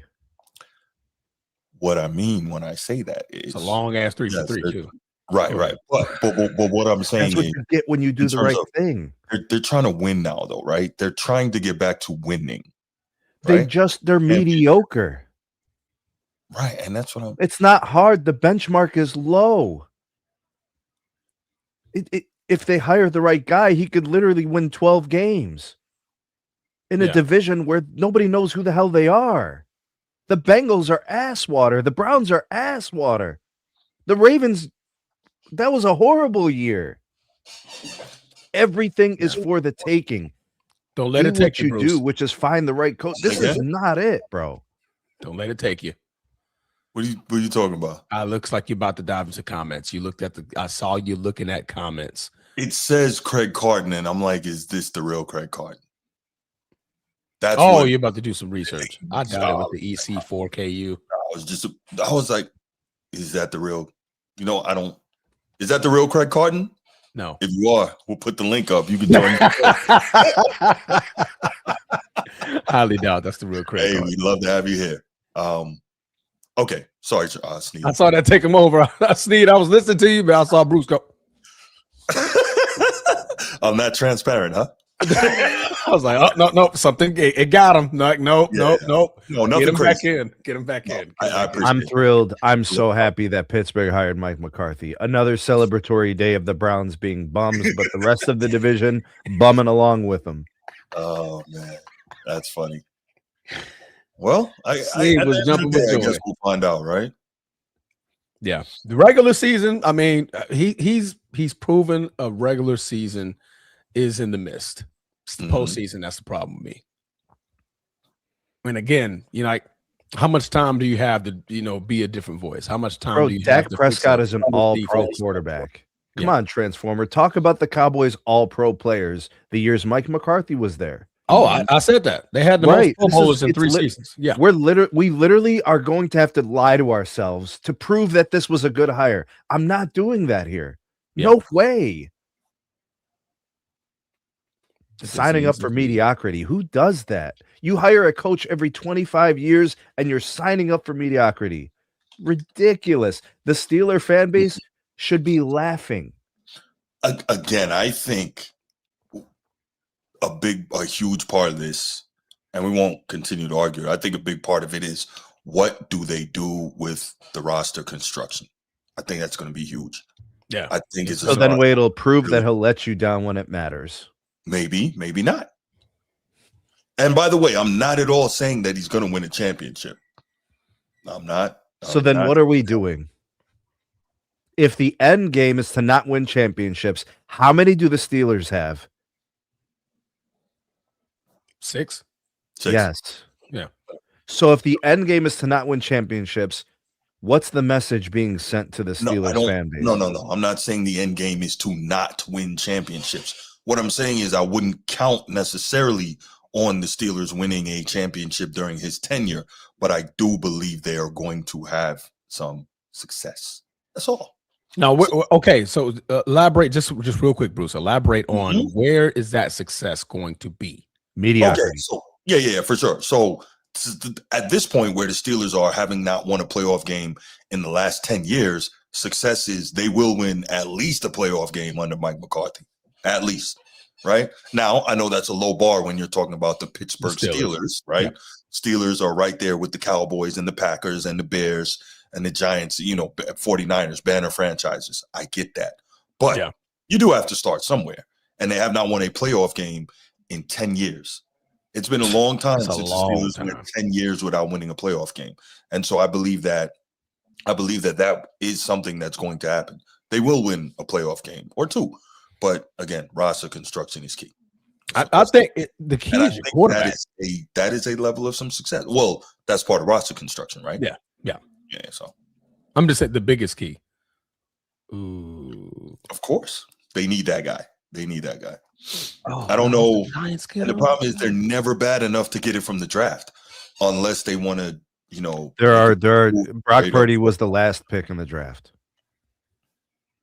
People identify talent all the time. That's not even an exception to the rule. Those are. It's not even an exception to the rule. It's happened many times. Guys go in the 5th round, 4th round, 3rd round. Okay, it's not even an exception to the rule. Sneed, among the best quarterbacks in the league, let's say the top 10 quarterbacks. It increases the likelihood you get a good quarterback. I'm with you. That's but more so. There are so many times that it happens. Okay. Let's see. Listen, you're about to be doing jumping jacks. I don't know if you've ever done a cartwheel before, Bruce, but when you see what Mike McCarthy does to Steelers, watch the cartwheels. Look, I've never done a cartwheel. I might be able to do a tornado kick again if if it goes how I would like it to go. But no, I think it's very solid. Yeah, well, I'm sorry, I was getting news about the Jim Leonard thing. Got you. Leonard, I'm sorry. Keep calling where's he going? That's his name, Jim Leonard. That's how they say. I keep calling him Leonard. I don't know why I keep calling that. I don't know why you're giving it like a French accent, bro. Yeah. Leonard. Leonard. But right now they're talking about the Giants potential. Oh, that could potential be the good. Giants. John Harbaugh and him. Yeah, that's a nice little start. Those guys they have on defense stacked. By the way, I just want to throw this out there. I will not. I absolutely telling you guys right now, I will not come back and say I was right. I won't do it. Oh, you better. I will. I will not. I'll do it for you. I will not do it. I'm not going to come back and say I told you so. I'm not going to. I'm just going to sit here like this.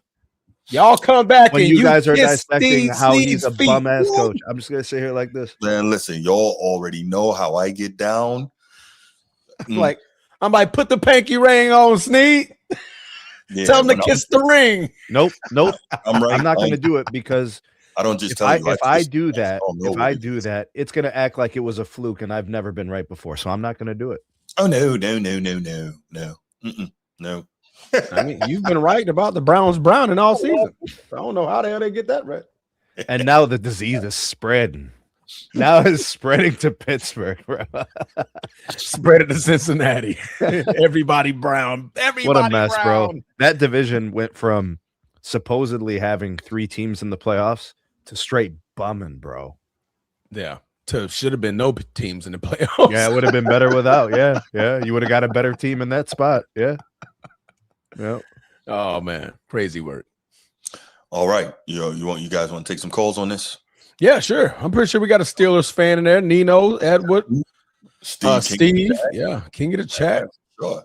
Come tell us what your thoughts are. How you disappointed? I'm so damn sorry to hear that. Are you celebrating with Sneed? Oh man, Nino. Yeah.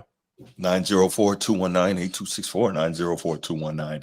904-219-8264. What are you guys' thoughts on the Mike McCarthy hire? Where does it go? What does it do for the Steelers? How long does he last? What do you guys think? Holla at us. Probably feel the same. I probably have the same energy for the Giants with Harbaugh. Probably. No, similar energy. Okay.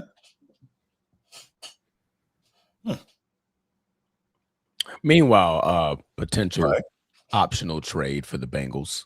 Mm-hmm. Apparently, there are rumblings about Joe Burrow going to Minnesota with T. Higgins. What? No. Yes. No. They won't. The trade is revolved around 2 first-round picks, Jordan Addison, and a couple of other players. So the potential lineup is Joe Burrow, Justin Jefferson, T. Higgins. Oh, J.J. McCarthy's part of that trade. J.J. McCarthy's part of that trade. That would be nuts. So I would be pissed. So you lose Jamar Chase, but you gain Justin Jefferson. Wow. So you'd be doing call that a fair trade off again. Right. Maybe like, a very slight drop off, but yeah. Like, oh, that's my other boy. Oh yeah, I'm good. Yeah. And you get to bring T. Higgins? Right. Come on, man. Right. Man, what would they get for that? That would be crazy. I gotta find it, but it was JJ McCarthy. Nino was good, man. And something like that. What's going on? What's cracking lacking, brother? Y'all cutting me deep. Uh-oh.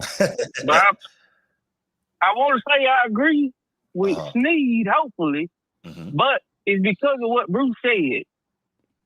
Oh, Mike McCarthy can come in maybe 1 or 2 years. I believe now. This is what I like about Bruce. I know Mike, he a black man, all that, black coach. I'm proud of him. But this ain't personal for me now. I'm a Steelers fan. The way before he got the job, it was time for him to go. He did a great job. He did. But his in-game, my problem with Mike T, and I'm seeing y'all watch a little bit and see this. So it don't matter what color you is, what skin you are. How does every 4th quarter close game, we got 0 timeout? 0 timeout. Somebody doing something wrong. Well, that's an Aaron Rodgers problem. Wow. Yeah. Aaron Rodgers used to do that a lot. Yeah. It was before A-Rod. Okay. So I'm hoping that he come in, and maybe if he could maximize, get a few players, we could maybe win a playoff game or 2. But like Bruce said, we need to be bad. I'm sorry, still a fan. We kind of like Lakers fans. If the Super Bowl is definitely a Super Bowl of bust. So we need to lose and get some top draft picks. So we don't pay people. AFC North, we don't really pay players. We ain't getting no big free agent names. We ain't doing none of that. So we're gonna have to strike in the draft some type of way. The days of this, okay, it's a new day, bro. The days of the Steeler mystique and Steel Curtain and people want to play to these franchises with these names and history. That's over with. That's done. Yeah. You know, don't nobody care nothing about that. People don't appreciate history anymore. You know, you got people calling history things like the Wax Museum and whatnot. You know, people don't appreciate history. I feel you, Nino. Yeah, they don't. So that is done. So I'm hoping it's a combination of what y'all said. That maybe Mike McCarthy come in, think transform to win a few playoff games. Then, like Bruce said, we need to be bad. We need to be bad for 3 years. It's gonna be rough. Then maybe we can strike, because we don't pay coaches either too much. Strike and get a young coach with some of that offensive flair and maybe do something. But what do you think about, I don't want to put it all on Mike T, because Bruce brought something to my attention 2 years ago, and it's just not resurfacing, that Mike T has really never been able to pick his own coaching staff. For whatever reason, so I got to give him some slack on that. I think that was Bruce bringing that up. One of y'all. Correct. Maybe a year ago. That was me. Yeah, that was you. Which is crazy. So I got to give him, he did a great job. For whatever reason, he wasn't allowed to have full control. So give us slack. We might have a few down years. So if you don't see me on the show on football season, it's because we got a Ravens fan and a Browns fan. That'll be why. I'll be back with you. Right. But that's all I got, man. Hey, every topic on fire today. I like it. Yeah, I appreciate that, Nino. Thank you, man. Try to keep it rolling. You trying, man. Keep it rolling. Trying to put out that good content for y'all, man. Oh, yeah. All right, y'all. All right, brother. Appreciate you, Nino. Always. And forever. Oh, the potential trade idea was J.J. McCarthy, Dallas Turner, Jordan Addison, 2 first-round picks, and 1 second-round pick to get Joe Burrow, T. Higgins. I do that if I'm Mike Brown. I get out from under the money, and I get youth coming back, and I get the 2 first-round picks. I do it. Yeah. Send me that. I would do that if I was Mike Brown. Yes, You're sir. assuming that they know what they're doing and building a team. Yo, Steve, you're a funny dude. Nino, you missed with Nino. Was it Nino earlier? Somebody said, oh no, it was Chief Sid Bubba. Chief says King Krusty Krab Sneed pulling down every team in the AFC North because of the Browns suffering. Hey, we have an opportunity to put in a good coach. Actually, the Steelers really aren't going to. You guys, though. Have you noticed that? That's what happens when you have this pedigree. People out here pulling their names out of the coaching search. That's crazy. Because of your quarterback situation, because of the lack of because the offensive cupboard being limited. Like there's so many, and then just the history of mismanaging the franchise. What coach would sign up for their last hurrah to be in Cleveland? Yeah. That's where coaches' careers go to die. How Stefanski pulled it off and got a job in Atlanta. God bless him, bro. Yeah. I mean, he was 2-time coach of the year, so that also helps. That helps. Yeah. We need to trade TJ Watt. What's the return for TJ Watt? Yeah, he's old. That's the problem. He's 31 years old. What does he get you back? And constantly nicked up. Right. You're not going to get what you think you should get. That's the thing. You trades are always, it's about the return. That's right. Yeah. You know, it's not that you're wrong, you know, that's not what we're saying. It's what's the return? What's the market value for an edge rusher who is still dominant, who's good, but like people don't even trade edge rushers. Like Jerry Jones is an idiot. He's older. He's constantly nicked up.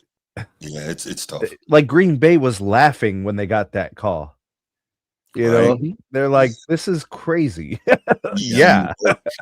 It was Myles Garrett or Micah Parsons. Those were only 2 options I wanted. But see, that's just it, Nino. You can't trade TJ Watt for a 3rd round pick. That's third round. You got 3rd round picks. You could draft the next TJ Watt.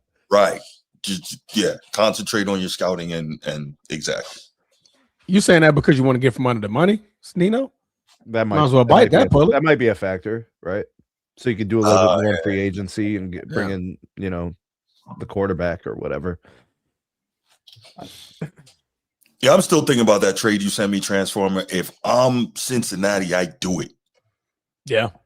Yes, you think about it. We know Mike Brown is he's super cheap. He doesn't want to pay all that money. He's paying Joe Burrow. He's paying T. Higgins. He's paying Jamar Chase. He's paying Jamar Chase, and he's paying the edge rusher on the other side. Hendrickson. Yeah, he's paying him too. Get out from under all that. Mm-hmm. Yeah. Well, get out from half of that. But yeah, absolutely. Yes, do it. I would. I like it. Yeah. And then with one of the first rounders, you can draft another quarterback if you don't believe that J.J. McCarthy is the guy. Correct. Yeah. Did y'all forget the Raiders traded Mack to the Bears? Say again. Khalil Mack was younger. Khalil Mack was, I want to say, 27, 28. And he still got busy in Chicago. Oh, he got busy. First game. Yeah. Yeah.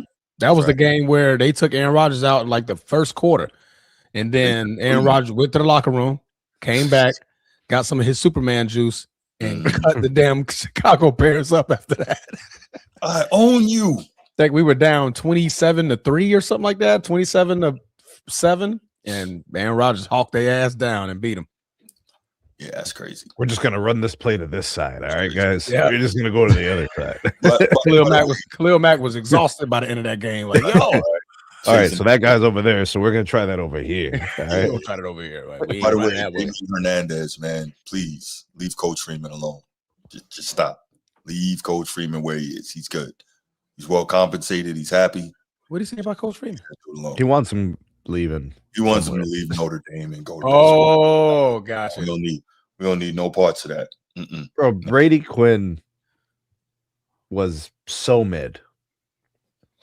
Is mid good? No, mid is not good. So mid. Okay, I'll say lower than mid. So yeah. Like extra medium. It was meh. It was more meh. You know what I think hurt Brady Quinn, Sneed, honestly? The fact that he was in Cleveland? No, actually, I think what hurt him was coming out of college because it's weird. He ran a pro style in college, obviously. He was a good quarterback in college. Very good. He's a Heisman runner-up. But not the point. No, I think what really hurt him was he held out and missed a lot of the early reps. He would have been the starter. He missed a lot of those early reps, and it never quite worked out. Was he dating a Kardashian? Hopefully not. No. Yo, man, that'll torpedo a career, bro. I don't know who he was dating, but his wife is a former Olympic gymnast. Okay. So no, I'm saying because Chief said Bubba said crazy athletic. Yeah, I saw it. Have some children, bro. I'm like, oh, that sounds like a Kardashian. 5 kids. I think he's got 4. Yeah, his kids are gonna be super athletic because he's not small. He's like 6'4", like 230. He's a big dude. And then, like I said, his wife is a former Olympic gymnast. So, yeah, there's gonna be some athletic children right there. Right? That's some serious genes there. That's some Yao Ming and stuff. Yes, Yao had the plan. Bro, they manufactured a monster. Yao Ming. You heard about that, right? Yao's wife is like 6'7". Mm-hmm. Where do you find a 6'7" Chinese woman? I mean, it's not hard to spot them out, bro. They kind of stick out of the crowd. Just look. Like, it was just like Asian. Mark, who goes there? Oh, that's a tall Asian. Get that one. Pick that one. Definitely an anomaly, man. They were fucking making Frankensteins over there, man. That's crazy work, man. You know they're gonna have like 7-foot kids, even if they fall in the middle. Bro. Yao's 7'5", his wife's 6'7". You have 7-foot kids, bro. Or how funny would it be if they had like little people kids? No, that would be the curse. That would be curse. Yao Ming would be looking at you, be like, "What's going on? Who's the father?" I know father of that baby. I know father. That'd be my baby boss. Better keep your receipt. Out of baby.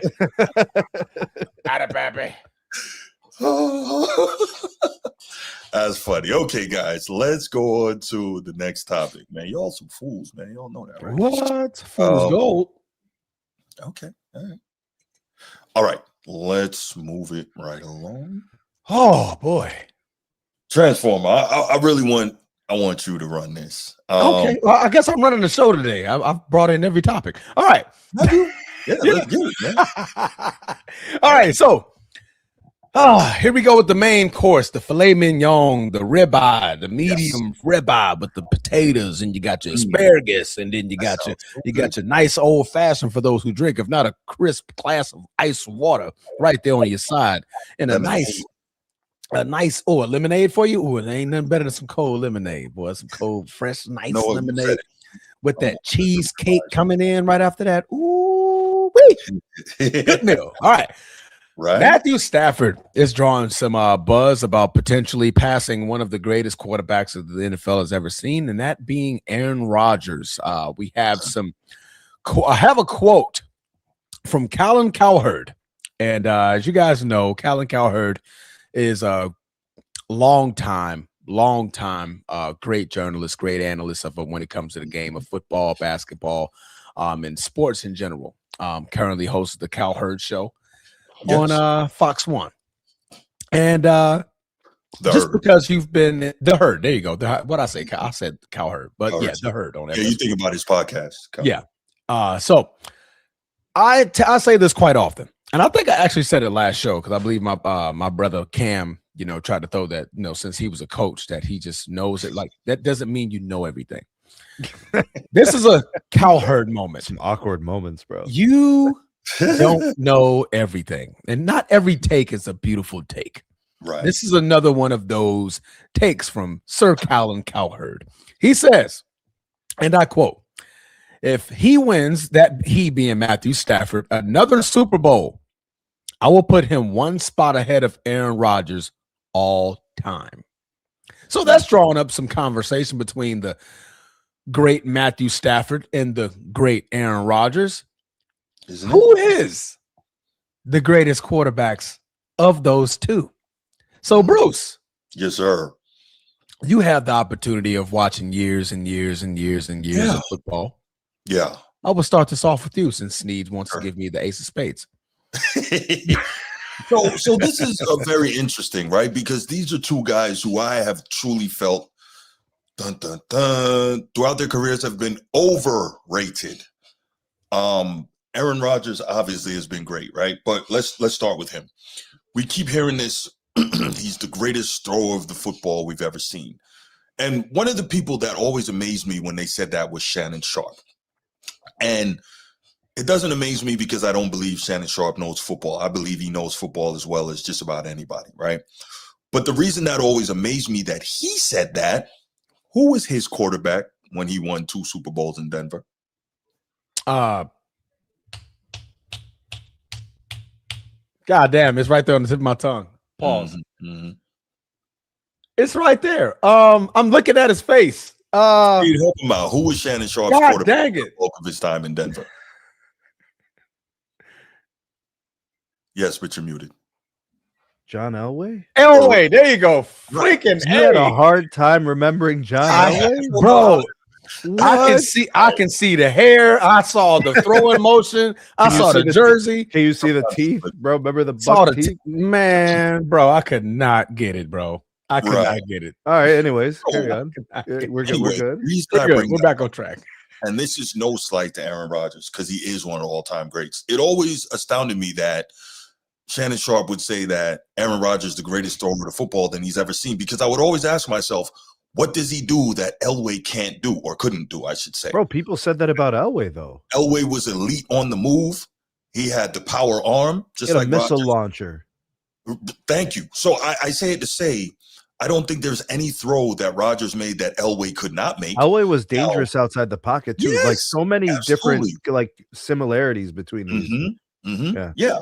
And so it always got me when people say, well, Aaron Rodgers is the greatest thrower of football we've ever seen. Now, part of this we got to look at, and again, no slight, incredible quarterback. No slight. However, we got to look at this. Aaron Rodgers played in an era where they basically took away your ability to kill the quarterback. They took away your ability to kill the receivers. So all that helps. Does that mean Aaron Rodgers is not phenomenal? No. But the greatest thrower of football we've ever seen, Dan Marino, anybody? Warren Moon, anybody? Randall Cunningham, anybody? Like, there are names that can go up on that list. So for people to have constantly definitively said that Aaron Rodgers is the greatest thrower of football we've ever seen always kind of pushed me towards, he's a bit overrated. He was an incredible player. He's a champion, right? He's a champion. He's got all the statistics, all that great. Oh, thank you, Woodage. Yes, Steve Young. I don't think Steve Young had quite the arm talent those other guys had, but he could make just about every throw. He was extremely mobile, etc. So he was extremely accurate, pinpoint accurate. So this whole Aaron Rodgers greatest thrower to football, cool. So Aaron Rodgers, all-time great. Then we look at Matt Stafford, and a lot of people, Cowherd included, feel like a lot of his prime was wasted on terrible teams in Detroit. But here's the thing, though. How long are we going to use that to absolve Stafford? And the reason why I say that is Stafford could have left, but he kept staying there taking the money, right? You think nobody else would have paid Stafford in free agency on the open market? He could have left. He didn't play in an era where he couldn't move on when his contracts were up, right? But he stayed there. He took the money, and he wanted to be the hero. And he had tons and tons of stats, right? A lot of those stats were because the Lions were so bad and they were so far behind. He's got to throw the ball every other play, or more than every other play. He's got to throw the ball like crazy to try and get back into the game, right?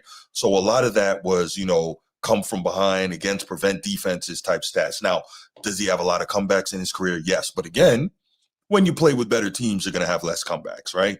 That's just one of those things. So we got to look at it both ways. Now, this comes to the modern time where Stafford is probably about to win his first ever career MVP, 13, 14 years in now. He's already won a Super Bowl once he got with a better team, which we talked about how difficult it is to win a Super Bowl in football. And then he has a legitimate chance to possibly win a second Super Bowl, which is what is prompting Cowherd to say, okay, if he wins this one, I got to put him ahead of Rodgers, right? During the midpoint of this 2025 season, Cowherd said, I've always had this theory that if Matt Stafford gets to another Super Bowl and wins, I think Stafford will be viewed as historically better than Aaron Rodgers. If you look at Aaron against Matt Stafford since the 2021 playoffs, Matt has become a much better playoff quarterback. They both have a Super Bowl. Matt was better than Aaron in high school, college, and the first 4 years in the NFL, and he's been better the last 4 years. Now, I'll give you the high school and college, but at the end of the day, we saw what prime Aaron Rodgers was doing. And it's interesting that I always look when people they use the stats and they say, since such and such a time. And I always wonder, well, why do they choose that specific point, right? Matt Stafford, he gets to LA, he wins the championship, right, with the Rams. They had an elite defense. They had a ton of weapons. The team was loaded, right? Hall of Famer that literally saved the Super Bowl for them. Aaron Rodgers didn't have that. And I'm not an Aaron Rodgers apologist, but he just didn't have that, right? Even when he was in his prime. And now we can also look at this and we can say, okay, with Matt Stafford, he got lucky in that first Super Bowl. If Jaquiski Tartt, who no one remembers anymore, the DB for the interception, does not drop that pick, we're not having this discussion now. But we can't have that discussion. Drop picks all That's the why time. They play defense. It was in his hands. That's why they play defense. This is football, bro. Like these things, bro. We're not going to dissect. Stafford threw the ball to him. We're not going to dissect games as if they're in these isolated moments that no other quarterback has endured these things. I'm with you, Bruce. I'm with you. I'm just presenting the entire picture, right? And don't get me wrong, this is what I was about to say. I've always said in every sport, championships almost always come with a little bit of luck, right? Good fortune, Even if you're dominant, say 2001 Lakers, right? With 15-1 going through, there's always a little bit of luck somewhere, a bounce or whatever. Yeah, no, we were just dominant. Health. When Kawhi won his health. And he got that bounce against Philly. And that was a crazy bounce. Like, there's always a little bit of luck. When the Warriors won their first championship and every opposing point guard was injured along the way, like, these things happen. Sometimes you luck out and the situations go how they go. But anyway, I say it to say this is a really tough one. But history does remember this particular Rodgers and Stafford. Yeah. How is it history remembers winners, right? Okay. And so if Stafford, because this is the caveat that Cowherd put there, right? If Stafford gets another championship, there is a clear separator between guys who have 2 championships and guys who have 1. There's a clear separator between guys who have 1 championship and none, right? Mm-hmm. The numbers matter, right? And so I think that you can be as good a player, but the championships become a separator. Now, you can also flip it and say, okay, well, if Stafford wins another title, he's got the ultimate goal. He's got 2 Super Bowls, but Aaron Rodgers has 4 MVPs, which says on 4 different occasions he was viewed as the best player. The best player in football. That's where this conversation ends. We try to make it so much ring. We're trying to ring culture thing. That's what we're turning this debate into. That the fact that he wins twice, he's better. Eli got more Super Bowls than Aaron Rodgers. I think just because winning championships in football, college and pro, is so hard. So is Eli Manning better than Aaron Rodgers? No. Do you put Eli ahead of Aaron Rodgers all time? No. Then you can't even put Matthew Stafford close to Aaron Rodgers in that conversation. Well, Matt Stafford, he's going to have the statistics. He's going to have the individual recognition. He's going to have the 2 chips. Transformer, Yeah, what is not even close? Transformer, what would Stafford have to have more of for him to close that gap? 1, let's say Pro Bowls. Okay. 2, MVPs. Okay. 3, All Pros. Okay, so it's the celebratory awards that you get for like season productivity, right? So basically stating year by year, these years that I played, I was considered, if not one of the best players in my position in this sport. So he's got a point. Has 3 Pro Bowls. 3, period. But who was getting Aaron Rodgers has who was getting them? Aaron Rodgers. Yeah. So the NFL players, coaches, and everybody stated Aaron Rodgers is the better quarterback than Matthew Stafford. This conversation didn't start until he got to the Rams and he won the Super Bowl. And Bruce, you gave more ammunition. Absolutely. You gave more ammunition on how stacked that team was. You gave that ammunition. So now all of a sudden out of thin blue air, he only has 1 Pro Bowl up until the point where he won that Super Bowl. 1. Aaron Rodgers had 3 MVPs by then. Do we have to look at also, okay, when you're on a losing team, a lot of times people find it hard to vote you to these things, right? That's 1. And then 2, do we have to look at who the other quarterbacks were in the NFC that were getting busy at that time? I can't remember exactly who they were. Well, Aaron was ahead of them. Yeah. And coaching his own division. I'm not picking a side. I'm just saying, you gotta. I'm just saying all these things are things you take into account. Yeah, but that's more ammo for Aaron Rodgers. Okay, but they're both. Let's see. Go ahead. I'm just saying, like, if you're one, he was in the division for 12 years. 12 years. He was on a division for 12 seasons. Right? Aaron Rodgers in that same 12 seasons was voted the better player every season, with the exception of 1. Because so how does this conversation start? Because he was throwing like 5 picks a year, bro. 5? Like he threw like 5 picks a season for like a decade. And Stafford was the opposite. Stafford was throwing picks, forcing the ball. Absolutely. You have Megatron, so you're afforded this crazy weapon. I may just force the ball down the field 20 times a game, targeting Megatron.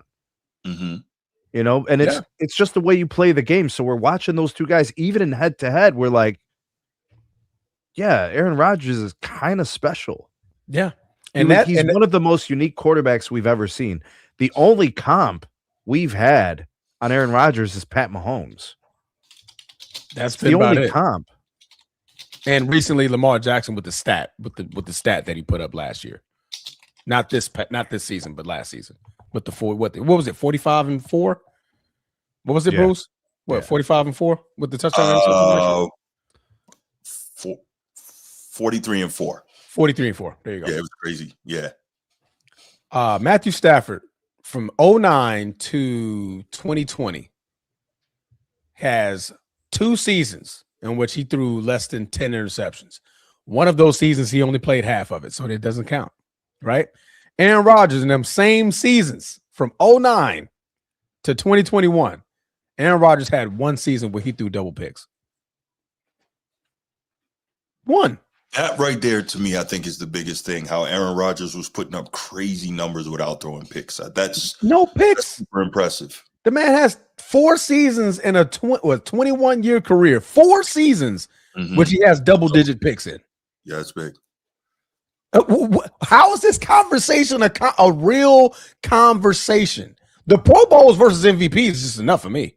Yeah, 10. I have more MVPs than you have Pro Bowls. That's big. That's huge. I don't like how you worded that because that just takes away the whole discussion that we're trying to have here.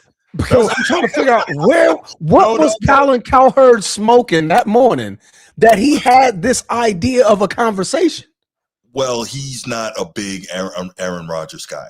And so I think that. And his bias showed clearly. I think so.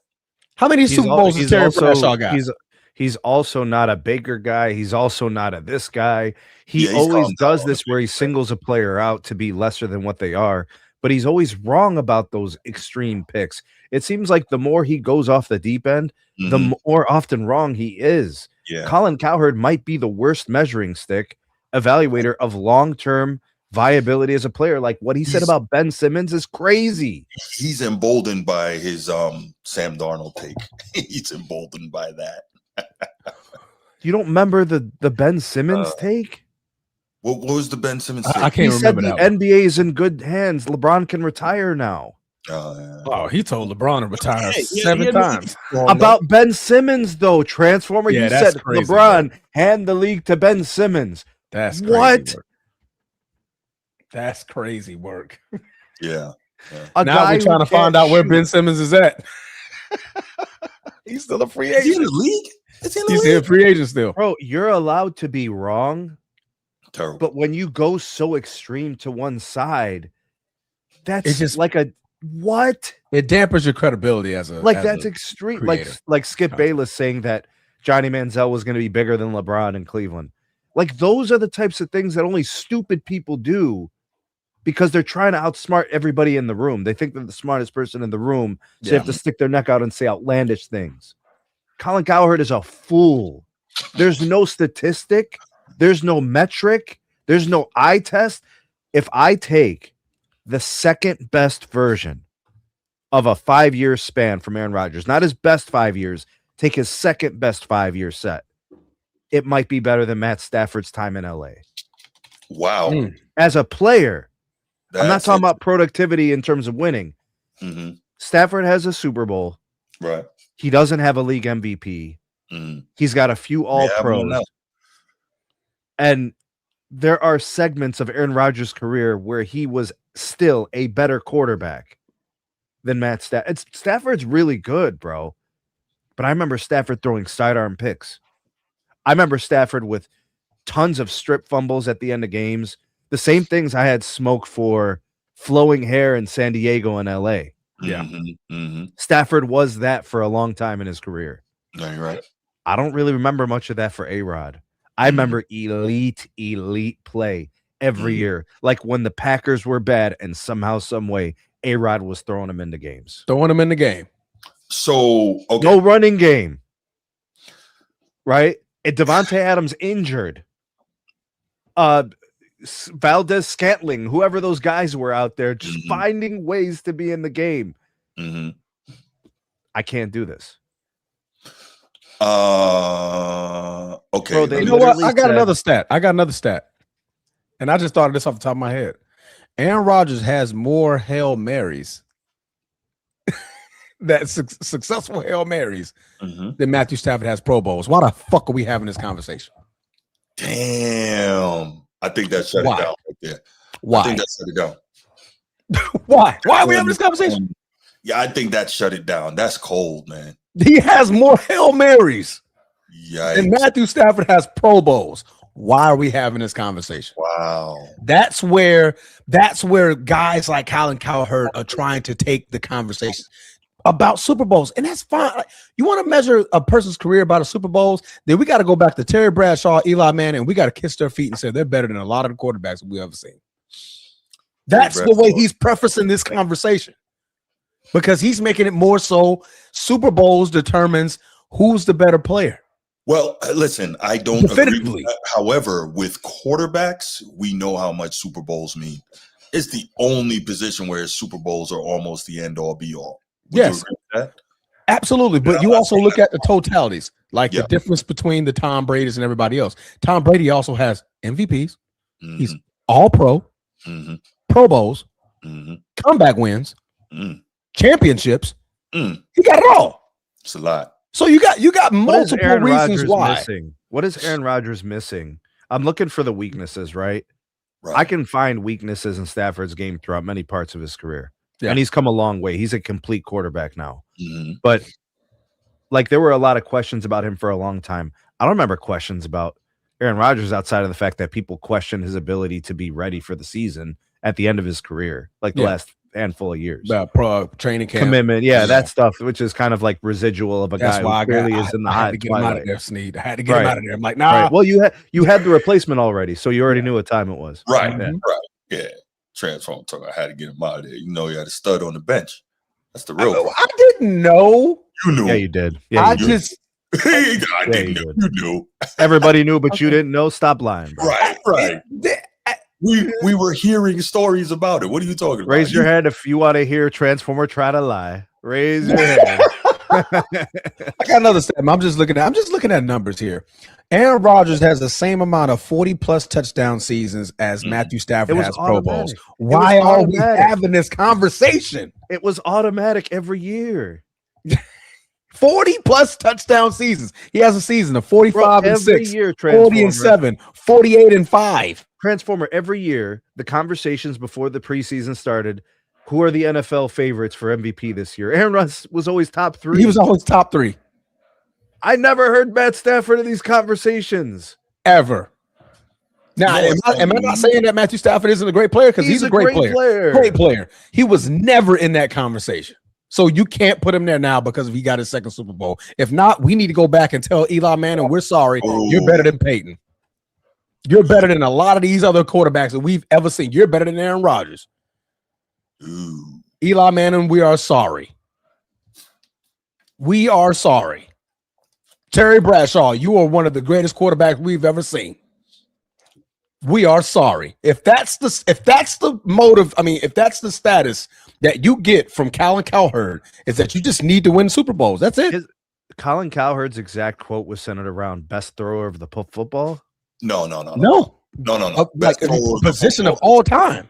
Just the position. Position of quarterbacks of all time. He was going to put Matthew Stafford ahead of Aaron Rodgers. Yeah, just off the second Super Bowl. The job I can't do that. I can't. I'm not even entertaining it. It just can't be done. Aaron Rodgers he was able to produce at elite levels for so long.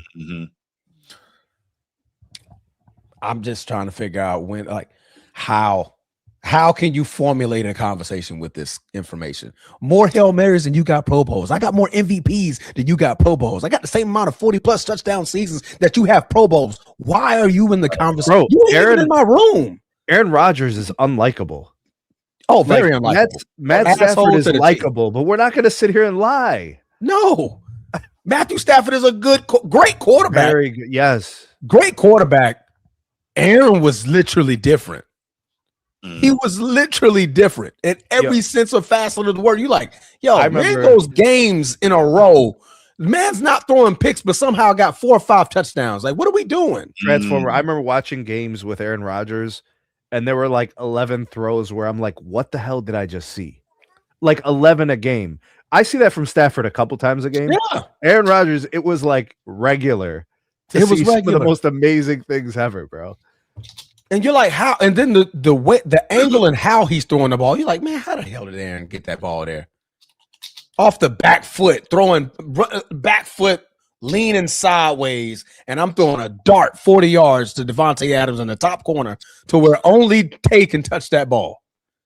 How? We didn't have these conversations, and he had Megatron. If you had the ball, if the Green Bay Packers had the ball and there was 60 seconds, you had a problem. There was going to be a problem. Ask Dallas. Yeah. I don't know. Whenever I saw the Packers in a late game drive, I just assumed that Green Bay was going to win. Aaron Rodgers has the ball back. You have a problem. Yeah. The same fear that people were giving Patrick Mahomes the last 7 years. You're like, if Pat gets the ball, man, they can likely win this football game. That was Aaron Rodgers' fear. You're like, damn, if he gets the ball last, we got a problem. We used to say the same things about Michael Jordan, Kobe Bryant. like these special players where if they have this moment, it's about to, like, we just believe it's going to happen. That's how it was for Rodgers for like 15 years. 15 years, and you're the best player at your position, basically, for 15 years. Yes. Even when Ben Roethlisberger was winning Super Bowls, we still said Aaron Rodgers was clearly the best quarterback in the league. Tom Brady, during and after his retirement, said, that man Aaron Rodgers, if he had my structure of teams, he's winning the same amount of Super Bowl. Like that kid, like he's the greatest quarterback I've ever seen. And that's coming from everybody's GOAT. It also takes a special type of player to play under that structure and the way that team was and the way that team was coached. And it makes you wonder, as just given the defense, as Aaron Rodgers was, right? I don't know that he dealt with that. Yeah.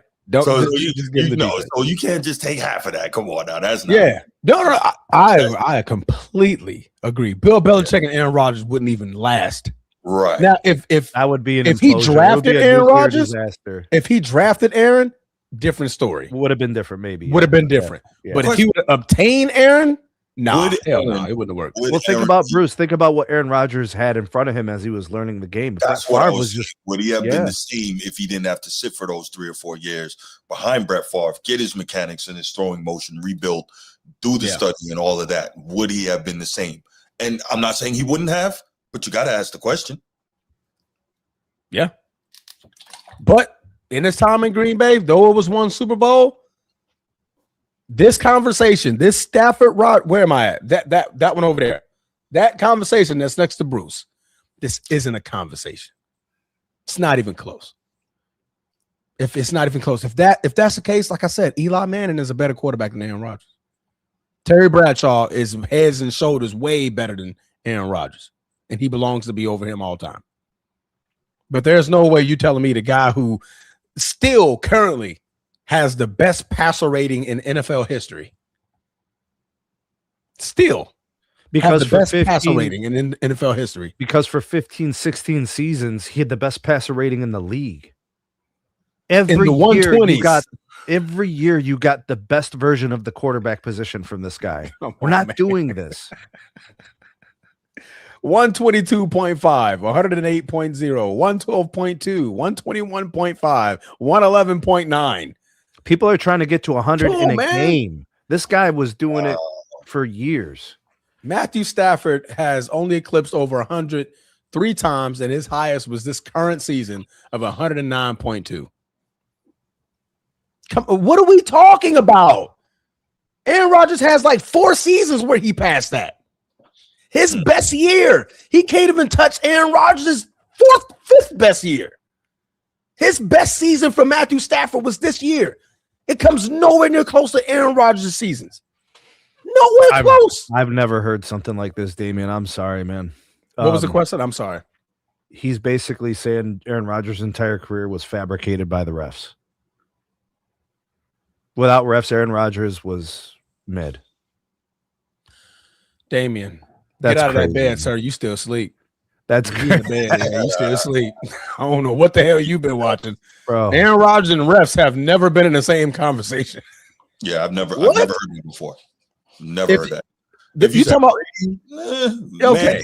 Yo, that's it. Yo, Damian, you from Chicago, bro? You from where you from, Doug? Probably. He's a Steelers fan, so I don't know. Oh, okay. That's crazy. Oh, we did beat him in the last Super Bowl, so that's probably a little animosity still there. I don't know. Maybe. But the only time you heard Aaron Rodgers on the whistle is because he's catching the defense offsides or that cadence. That's the only time. Free play king. Free play king. That ain't his fault that the defense jumps. Like, oh, yep, free play. No. Gone. And guess what? Jordy Nelson catching them. Mm-hmm. Devontae Adams catching them. Randall Cobb catching them. Somebody's open. Extend the play. Come on, man. What are we talking about, bro? We're not talking about a lot, man. You can open up the phone lines. The man still has the best interception percentage in NFL history, bro. What are we talking about? What are we talking about? Nah, nobody's got any issue with Chicago, man. Because the other guy was saying stuff about Aaron Rodgers that sounded crazy. So The question was, what are you, from Chicago? Because obviously Packers and Bears thing. All right, let's do this. First of all, if you haven't already and you're new here, because I don't think I've seen Jay Grizz before, there might be a couple of others. Make sure you hit the like and subscribe. We really appreciate that. Helps all of the stuff. And make sure you hit like and subscribe to SMT Media Network as well. Got some really good content over there. All right. The number is 904-219-8214, 904-219-8264. Pardon me. Go ahead, give us a call. We would love to get you guys' thoughts on this. My bad, Nino. We're going to go ahead and rate Aaron Rodgers. I rate Aaron Rodgers as a 98, right? So let's do it like a NFL Madden? game, right? Yeah, so let's give him a 98. Matt Stafford's like a 95. Yeah, you know what I'm saying? Just not him. Hey, well, there's only like one him at a time, bro. You know, there's only one or two hymns. Yeah. You know, so like the edge rushers, there's a couple of hymns. Matter of fact, DBs, there's a couple of hymns. Aaron got a 99 1 year. I think, but I always do that because I think when you take a side and choose who you think is better, it automatically. People think you're trying to disrespect the other guy. There we go. Okay. It's all good, Dame. It's all good, bro. That makes a lot of sense. Aaron Rodgers was cutting their ass for years. I think your tears sustained Aaron Rodgers for 15 years. He got trauma when you hear Aaron Rodgers. Who? Where? That's a Bear fan, dude. Where? Hey, but the tables have turned. The Bears are here. They're here. That's right. That's right. Yeah. Aaron Rodgers had a Madden rating of 99 and 16 and 19. The 99 club. Matthew Stafford can't say that. 95. Matthew Stafford. 94. Let me see. Highest rating for. It's probably Madden. This year. This is probably the game where he's had the highest rating. Yeah. For Matthew Stafford. Matthew Stafford highest rating was a 98 this year. Oh, this year. Okay. He got 98. He initially started at 88. They just boosted him all the way up to 98. Because he's been cooking all year. That's his career high. I wonder, really, Caleb? Okay. All right. Well, this is what I'll say. This is not the topic. Say, Daddy, they get one win and all of a sudden right. But no, I got you. Is it daddy or mommy? It's one or the other. Which one? He's definitely a mommy. He's definitely no. What I'll say, Damien, we have to look and see now. After all those miracle late game comebacks this year, we'll see what they do next year when they don't get all those, because it never happens 2 years in a row. They got to come back to earth. So let's see if the coach can coach them up, Ben Johnson, so that they start off games better, so they're not in these holes. And let's see what it is. Let's see what it is. Great year, different team. No question. They'll be different.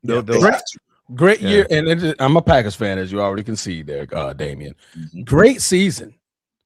Now let's see if you can be consistent. That's been y'all's problem.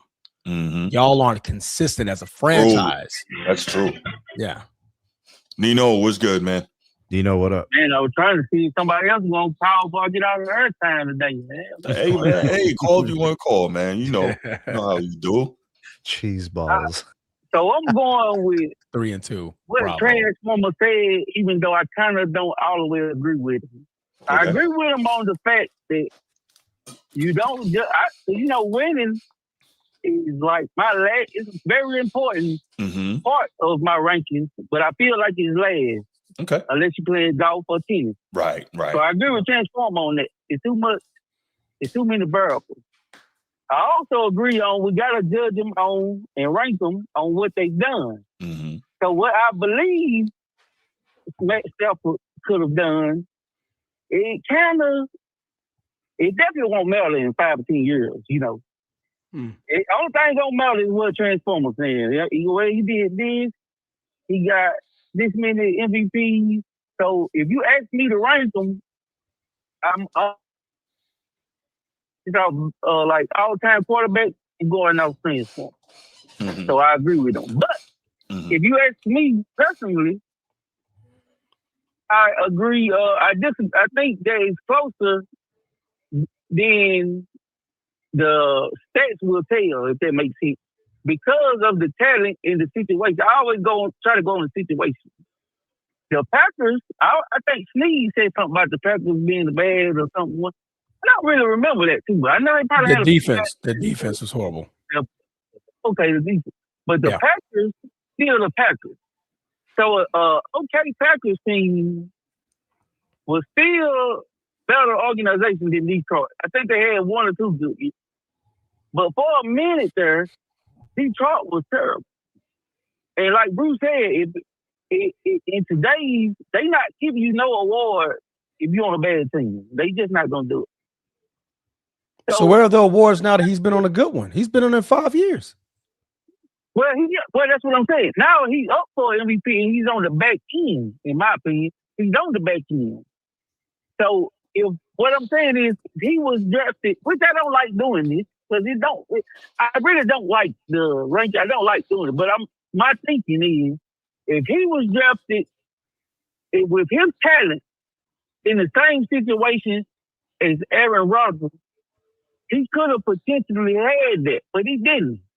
If he was sat behind Brett Favre and be able to learn a little bit instead of the game, I feel like, basically what I'm talking about, I feel like in a better situation, he could have done more winning, done more stats. Now, where you kill me at is definitely the interception.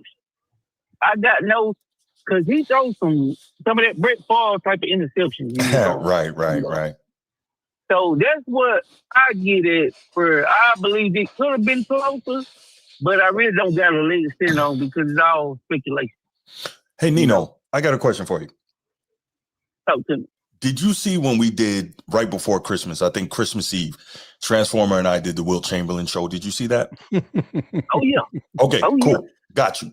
And so remember how we were going through all the crazy stats, right? But the one I think Transformer's with me on this, that stood out for us the most was that he had about 150 or 140 career 30-point, 30 rebound games. Yeah, that was stupid. Right. Transformer said he the GOAT. I agree with you. Yeah. So I say that to say that sometimes when you have these discussions, there is one stat that is so absurd over all the others, it shuts down the argument, right? And so I think that I went into this discussion with the Matt Stafford, Aaron Rodgers thing, and I was like, okay, this is a fair discussion. This is worth, blah, blah, blah.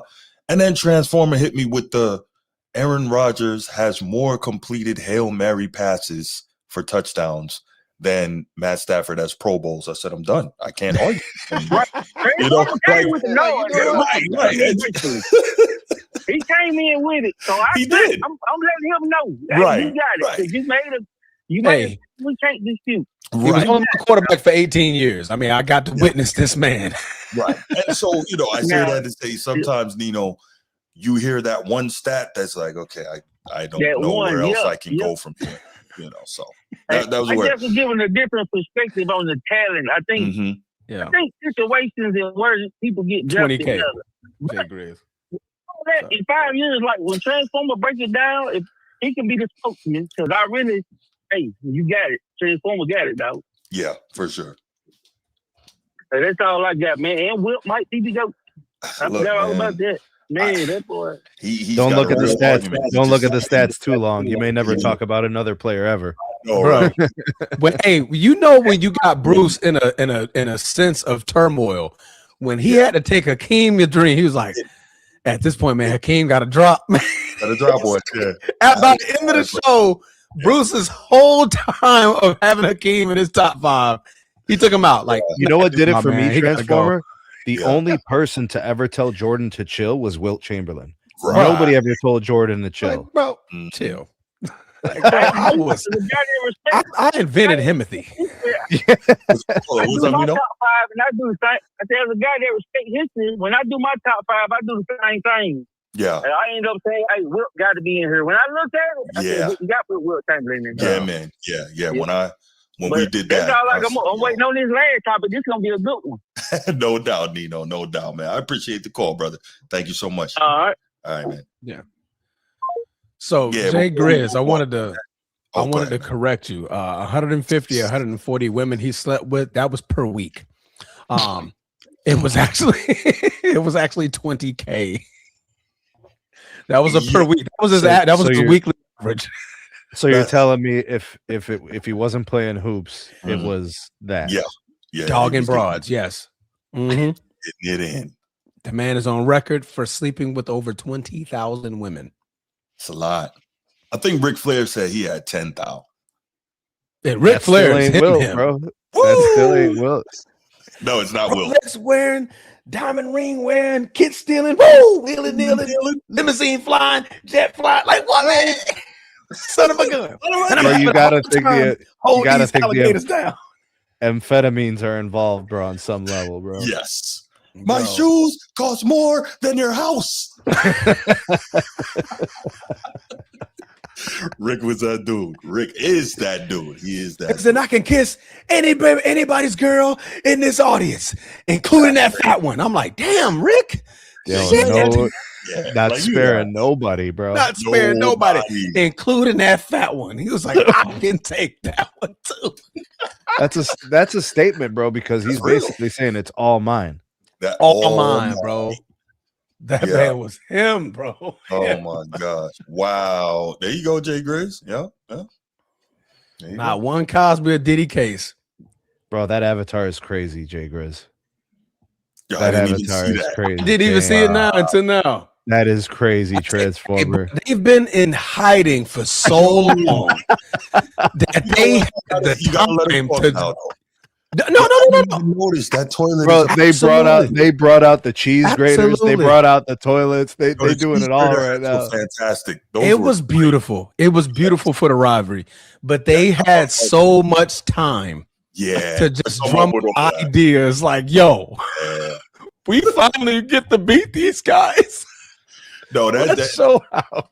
You know what though? That really showing out, man. It's great for the sport, great for the league to have a little bit of, rivalry. The Packers still, but to be able to, okay, let's turn this into a real rivalry again where, Lakers and Celtics, right? So like that. Yeah, I love it. They need to NFL needs those storylines, man. Yes. They need those storylines. Because obviously they ended the season with the Steelers Ravens. Ended it with that. Right. This postseason, they've had 3 trilogies out of their divisions, right? Yes. We got another one today. We got the final one today. Yeah. So, yeah. Man. Sneak, did we get picks from you on that, Sneak? On the conference title game? He was here. I took the Seahawks. He was here. I took the Seahawks and the Patriots. Yep. Yeah. Okay. It was 5 of us. Yeah. Steve took the Rams and the Patriots. That's right.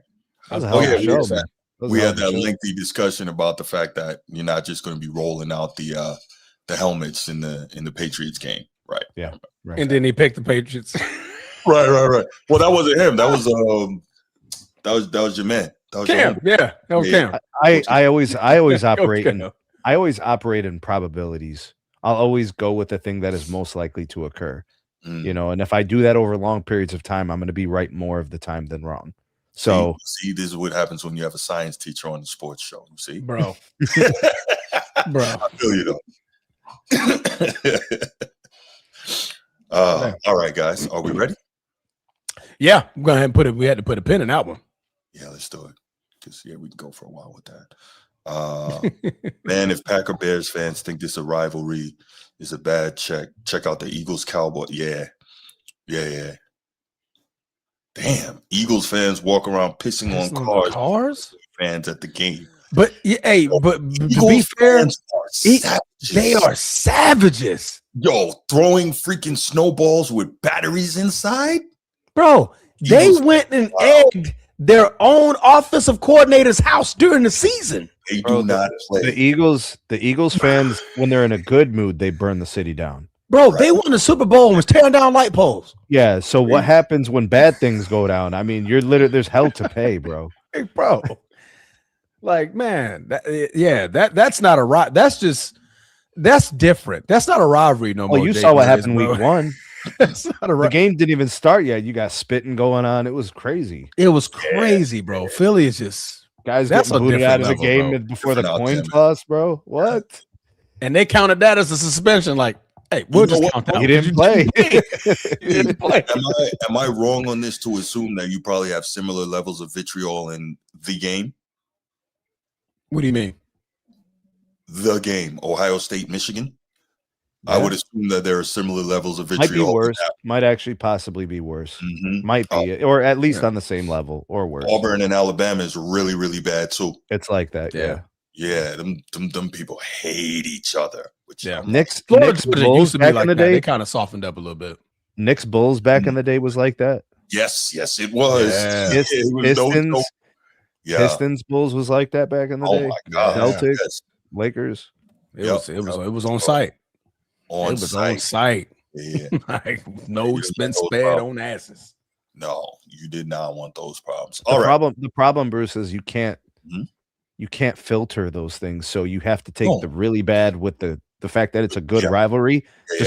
The energy, the emotions that drive the rivalry also cause people to do some outlandish things. Yeah. I mean, think about it. It stems from the front offices, the players. You heard Magic talking about how much they hated each other. The Lakers, Celtics, despite the respect he had for Larry Bird, they hated each other. Yeah. It's one of those things. Yeah. I'll never forget. I know I keep bringing it up, but when Magic sat down with Paul Pierce, he said, back then we hated each other. He said, I hated you till you took that uniform off. I'm like, damn. I hated you. Like, that's real. Magic and Larry ascended that freaking rivalry to a height that just can't be competed with. That's incredible. Because they both won, Transformer. Yeah, bro. Because they're both winning and beating the other one, That rivalry is transcended, man. Yeah, that'll never be. And it was so bad. It was so bad that it was good. Because now, like us as obviously I'm a Laker fan and Bruce is a Celtic fan. We talk good things about it. It's like, I mean, I respect Larry. He respects me. That makes us respect each other's freaking foe. Yeah. Respect the foe. Like, hey, Larry, by all means, we want to talk Celtics. If it's about Larry, I'm with it. Anybody else, kick rocks. For Bruce, it's Magic. He's like, hey man, we can talk Magic all day. Anybody else, man, they gotta kick rocks, bro. We gotta move on. Yeah, Magic. So except now Wilt a little bit, but well, I don't have to think about Wilt as a Laker, so it's okay. But Magic, my humble opinion, the greatest Laker. Yeah, my humble opinion. Yeah. And that's no disrespect to the Mamba. God bless the dead. Magic is. Oh man, hey, both 1-5, both are legends. We carry them both. Yeah, for sure. You got two shoulders, right? So you got one over here, one over there. Hey, okay. You have Magic and Kobe, and I'll take Mr. Russell and Larry Legend, and it's okay. You didn't see Russell though. I didn't see him, but I know. There's a lot of banners up there, bro. Right, thanks to Mr. Russell. He sees those every game, you know what I mean? No, I feel that. Oh, we got a call from, of course. Australia? No. You know who it is. Go ahead. Yeah. You know how it is when you talk Laker talk. You know you're going to get a phone call from me. I wasn't being disrespectful, though. Did nobody say you had to be disrespectful? You talk Lakers, Laker Nation is going to ring your phone line. No doubt, brother. No doubt. Nah, man. I had to give some respect to the greatest Laker, man. But go ahead, bro. Nah, I wanted to show y'all some love before I head out to my game. Oh, yeah, I appreciate that, man. Today. Oh, yeah, of course. I always got to tune in. Appreciate it. All our games got canceled, Coach. We're all snowed in, dog. Hey, move to Florida. 2 feet of snow is crazy work. I'm trying to get out of Florida. Yeah, I can't be shoveling snow, bro. I don't bother me. If y'all see my stature, spinal. Out there with a 20-foot shovel trying to shovel 50. I broke my back. Pounds of snow. Not gonna be able to do it. I'd rather do that than to rake leaves, though. I'd rather shovel snow than rake leaves. Hell, bro. Because you shovel the snow, just throw it on the side, and when it melts, it just runs into the gutter. Yeah. I'll stay my butt in the house. I got a bag of leaves. Well, see, here's the difference. I got a son, so by the time I live somewhere where it snows again, he'll be old enough to shovel it. Old enough to operate a snowblower. Or something. Right. I'm about to teach you. I'll teach you a life lesson right here, son. Pick up that shovel and go to work. Right. Like your pops used to do. First thing I want to do is I want to give you give you mad respect on your show yesterday, man. I rewatched it last night. Great show, made great points. I gotta give you respect for your passion of Notre Dame. No doubt, I appreciate it. I respect your passion, and I like that you know that my Trojans, we ain't played not one FCS school in our school history. Facts. I like that you pointed that out. I have a tremendous amount of respect for that, believe it or not. I do. Because I was screaming that at the monitor when you was bringing that up. I said, well, "What about SC? We don't play them up." I got you. As soon as I screamed it at the monitor, you said it. I was like, oh, "Okay, yeah. There you go." No doubt. Nah, you got to respect, dude, man. I respect that a lot. But what I got to say about this Matt Stafford and Aaron Rodgers, I just wish people you can just take their microphones away and stuff like that, because there's no comparison. There's no comparison to two. Aaron Rodgers is head over heels way better, in my opinion. No slight to Matthew Stafford. He's a great quarterback. However, how I measure quarterbacks is how you turn your slot. If you can turn your slot receivers to a Pro Bowl receiver, or make them look like a Pro Bowler, or put them in that conversation, you are a great quarterback. And he did that for Randall Cobb. Yep. Like, you didn't know who the hell Randall Cobb was until he played with Aaron Rodgers. You didn't know who Jordan Nelson was. Exactly. Got them 2 bags. They got hella bags playing with Aaron Rodgers. Devontae Adams didn't turn into Devontae Adams until like his 3rd to 4th season with Aaron Rodgers. Aaron Rodgers. Now he a bad man. That's one of the peak combos I've ever seen in the NFL. Aaron Rodgers and Devontae Adams for sure. Yeah, Pete. That was one of the peak combos I've ever seen. Jerry Rice, Joe Montana. Like those combos are just amazing. And who was that other? They had another outside receiver, transformer. Donald Driver. Donald Driver was one, but there was. Bro, he made guys good players. What about your Michael Finley, the tight end? He was great with Aaron Rodgers. Yeah, unfortunate for his neck injury. James Jones and the UCLA guy. Greg Jennings. Mercedes Lewis too. Yeah, they had him for a minute. Yeah. Randall Cobb was a phenomenal player too. Great years with Aaron Rodgers. Yep. He made Mercedes Lewis look like a Pro Bowl tight end. I mean, great quarterbacks make their receivers look great, better than what they really are. That's a good one. I can't say the same for Matthew Stafford. I mean, yeah, he puts up. Yeah, he had Megatron for a minute, but I can't name who else they had besides Megatron. Like, Aaron Rodgers makes you remember his weapon. Yeah, and he done it without an elite running game. He won the Super Bowl without an elite running game. Yep. Then we had Cheeseburger Eddie. He ate himself out of being one of the greatest running backs in history. But who's that? Roll mother and Tide, bro.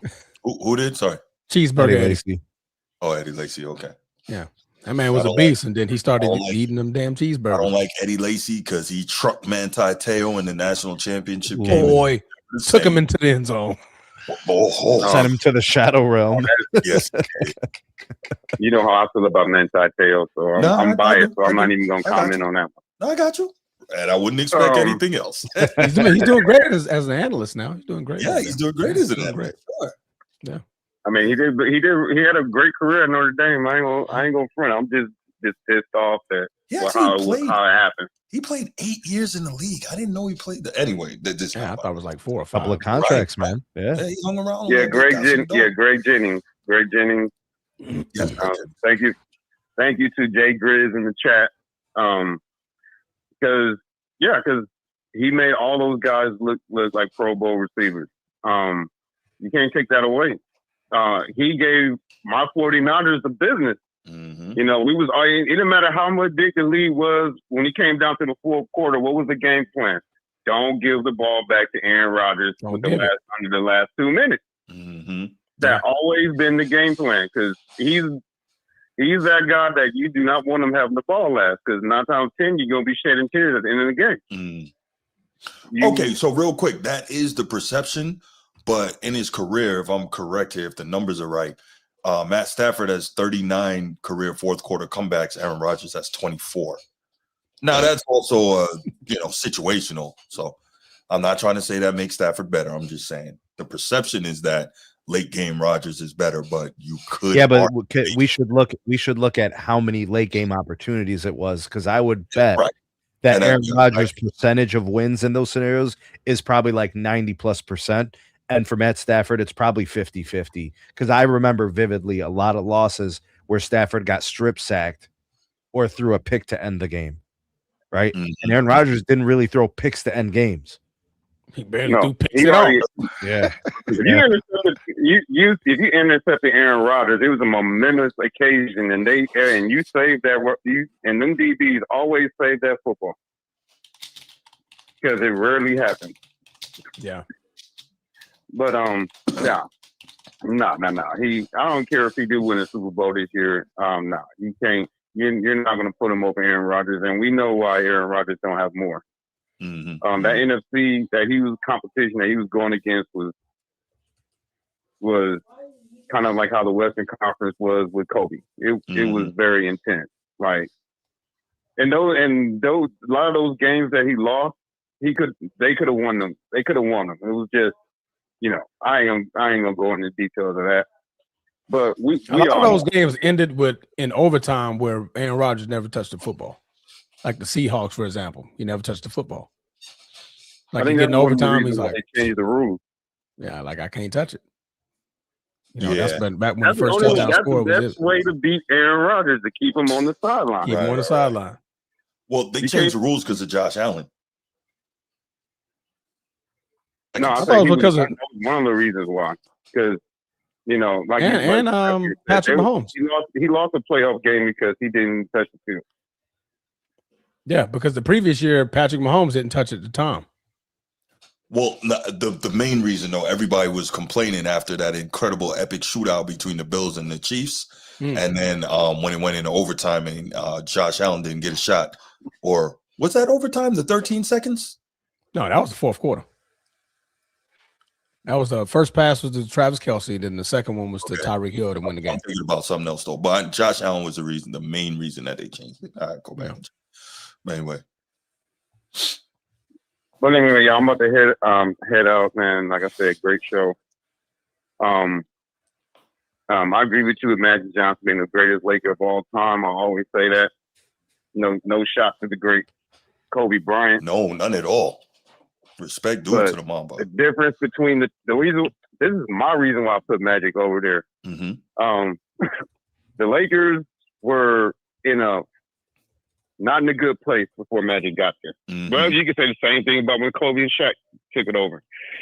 Lakers we went the whole 90s without a championship, without doing any championship. But you can say the Lakers were in a better place in 97 than they were in 78, 79 when Magic got there.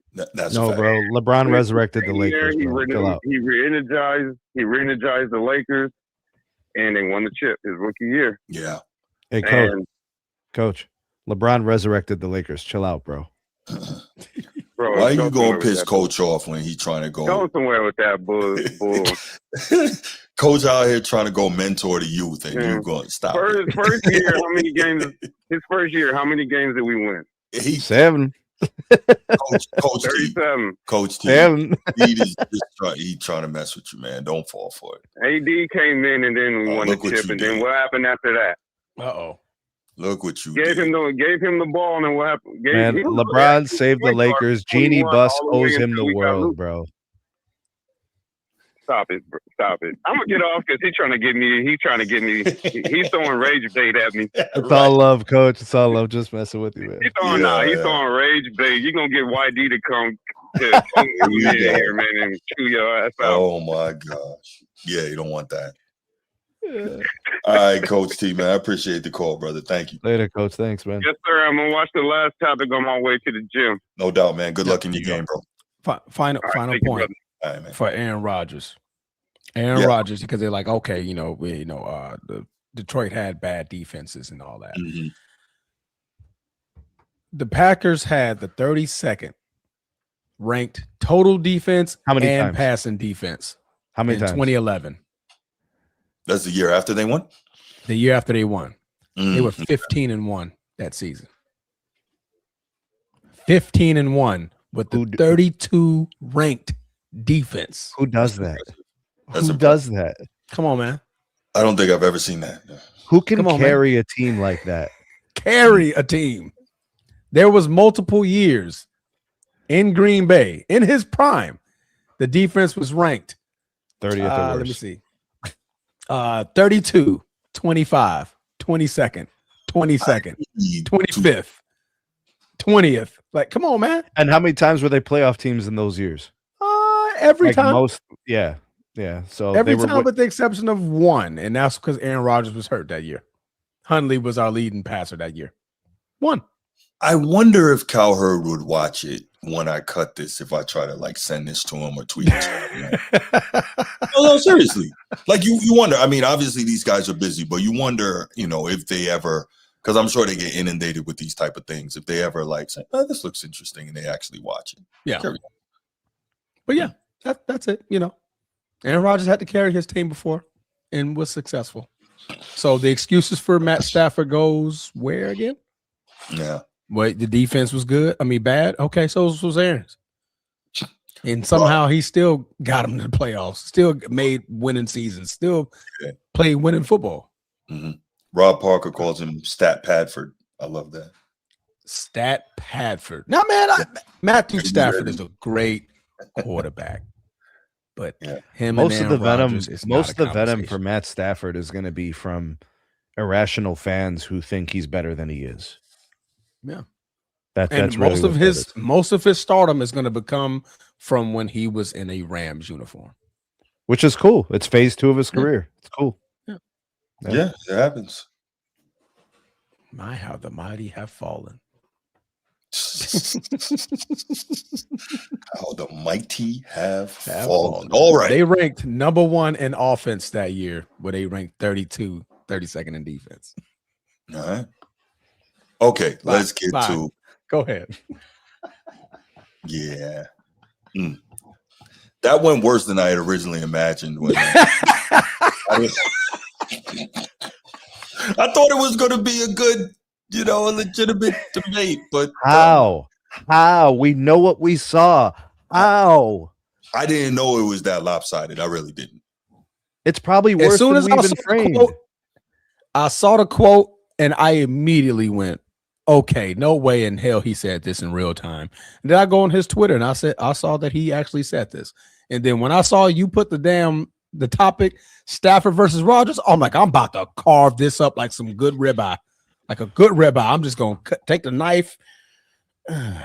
No sauce needed because the juices are flowing. Transformer, he said Ben Simmons is here to save the NBA. Oh, man. He couldn't even save his own career. Okay, and Giannis. NBA Transformer. Giannis Antetokounmpo. If you don't know how to pronounce his name by now, you need to go take speech classes. Say Greek freak. Say Greek freak. Keep it simple. The 7-time consecutive first team All NBA small forward, who's likely will not be a 8-time NBA All Pro. Yeah, my mind is still in football. Right. First team All NBA because of the games not being enough to be played.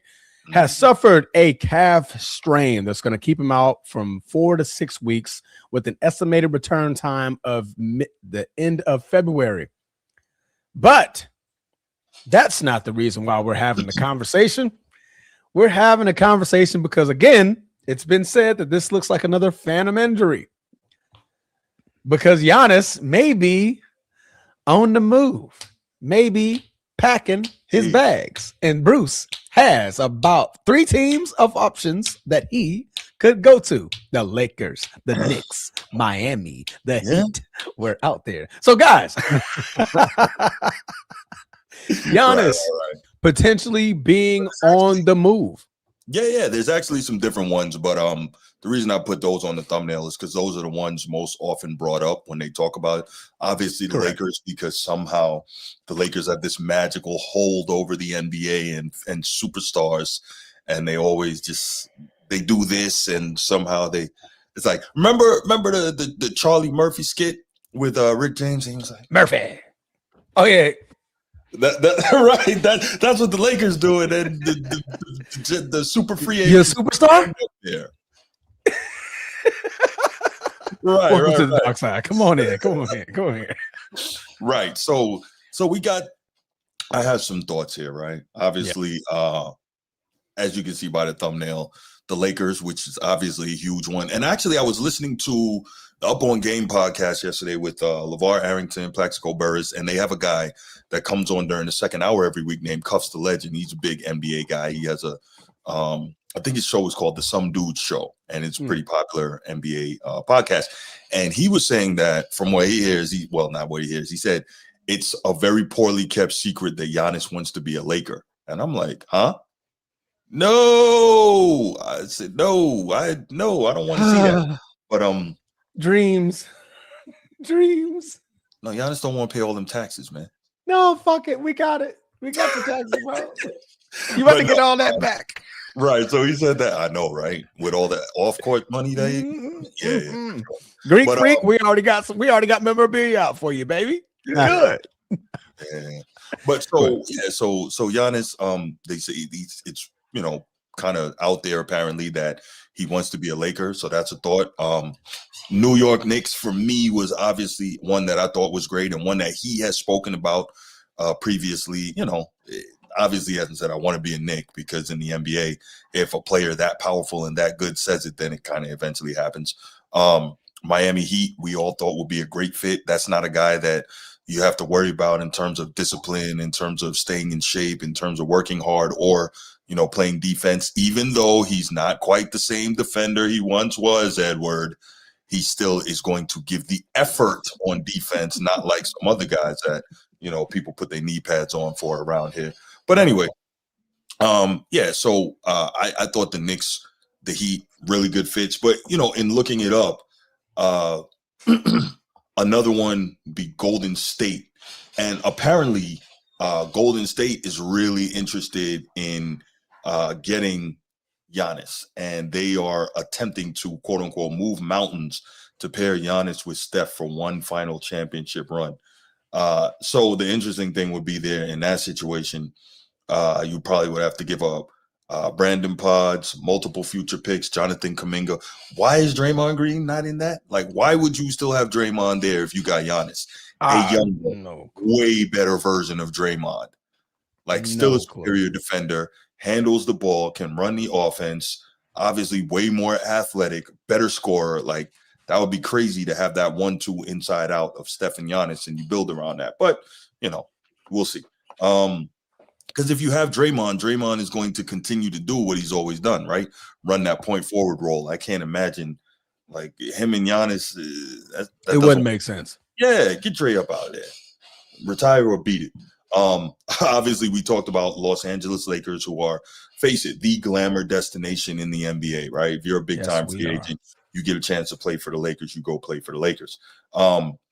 So the rumors on them is a possible plan to pair Giannis with Luka Doncic. So that would be crazy. That would be sexy. Yes, it would. It would. Obviously, AR's got to go in that situation. LeBron either has to go or take a mega pay cut, because you can't have three. You can't have three, top tier. What do you call those? Three supermax contracts on a roster anymore. There's that. I mentioned the Knicks. Giannis reportedly has named them a preferred destination in past meetings. And we know prior to this season even starting, there were some preliminary talks between the Knicks and the Bucks, but those kind of fizzled out and broke down. Key trade assets for the Knicks in that: Mikal Bridges, Karl Anthony Towns, OG Anunoby, some confluence of 2 or 3. I'm sure there's some picks in there. Because let's be real. When you trade a superstar, especially in the NBA, you never get back equal value. but you just got to kind of do the best you can do in that deal.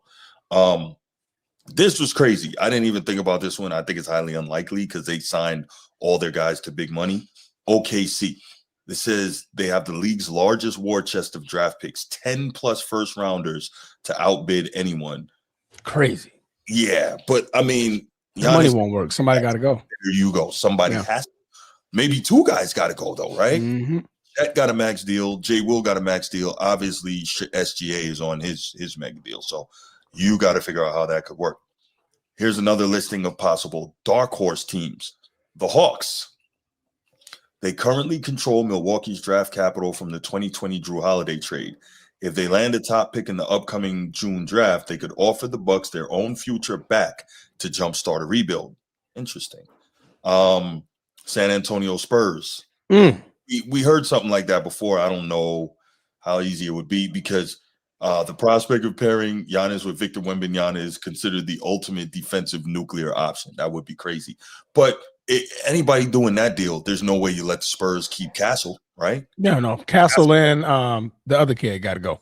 Was that Fox? No. Oh, okay. Vassell. Yeah. Oh, yeah. Yeah, they got to go. Right. So is it worth it? Because Giannis is getting up there in age and we're seeing him getting nicked up more and more. 31. So is it worth it to dismantle your future? I don't know. But if you want to win now, that's a different story. Likely would. Yep. Yeah. So I don't know. Let's see. Philadelphia 76ers.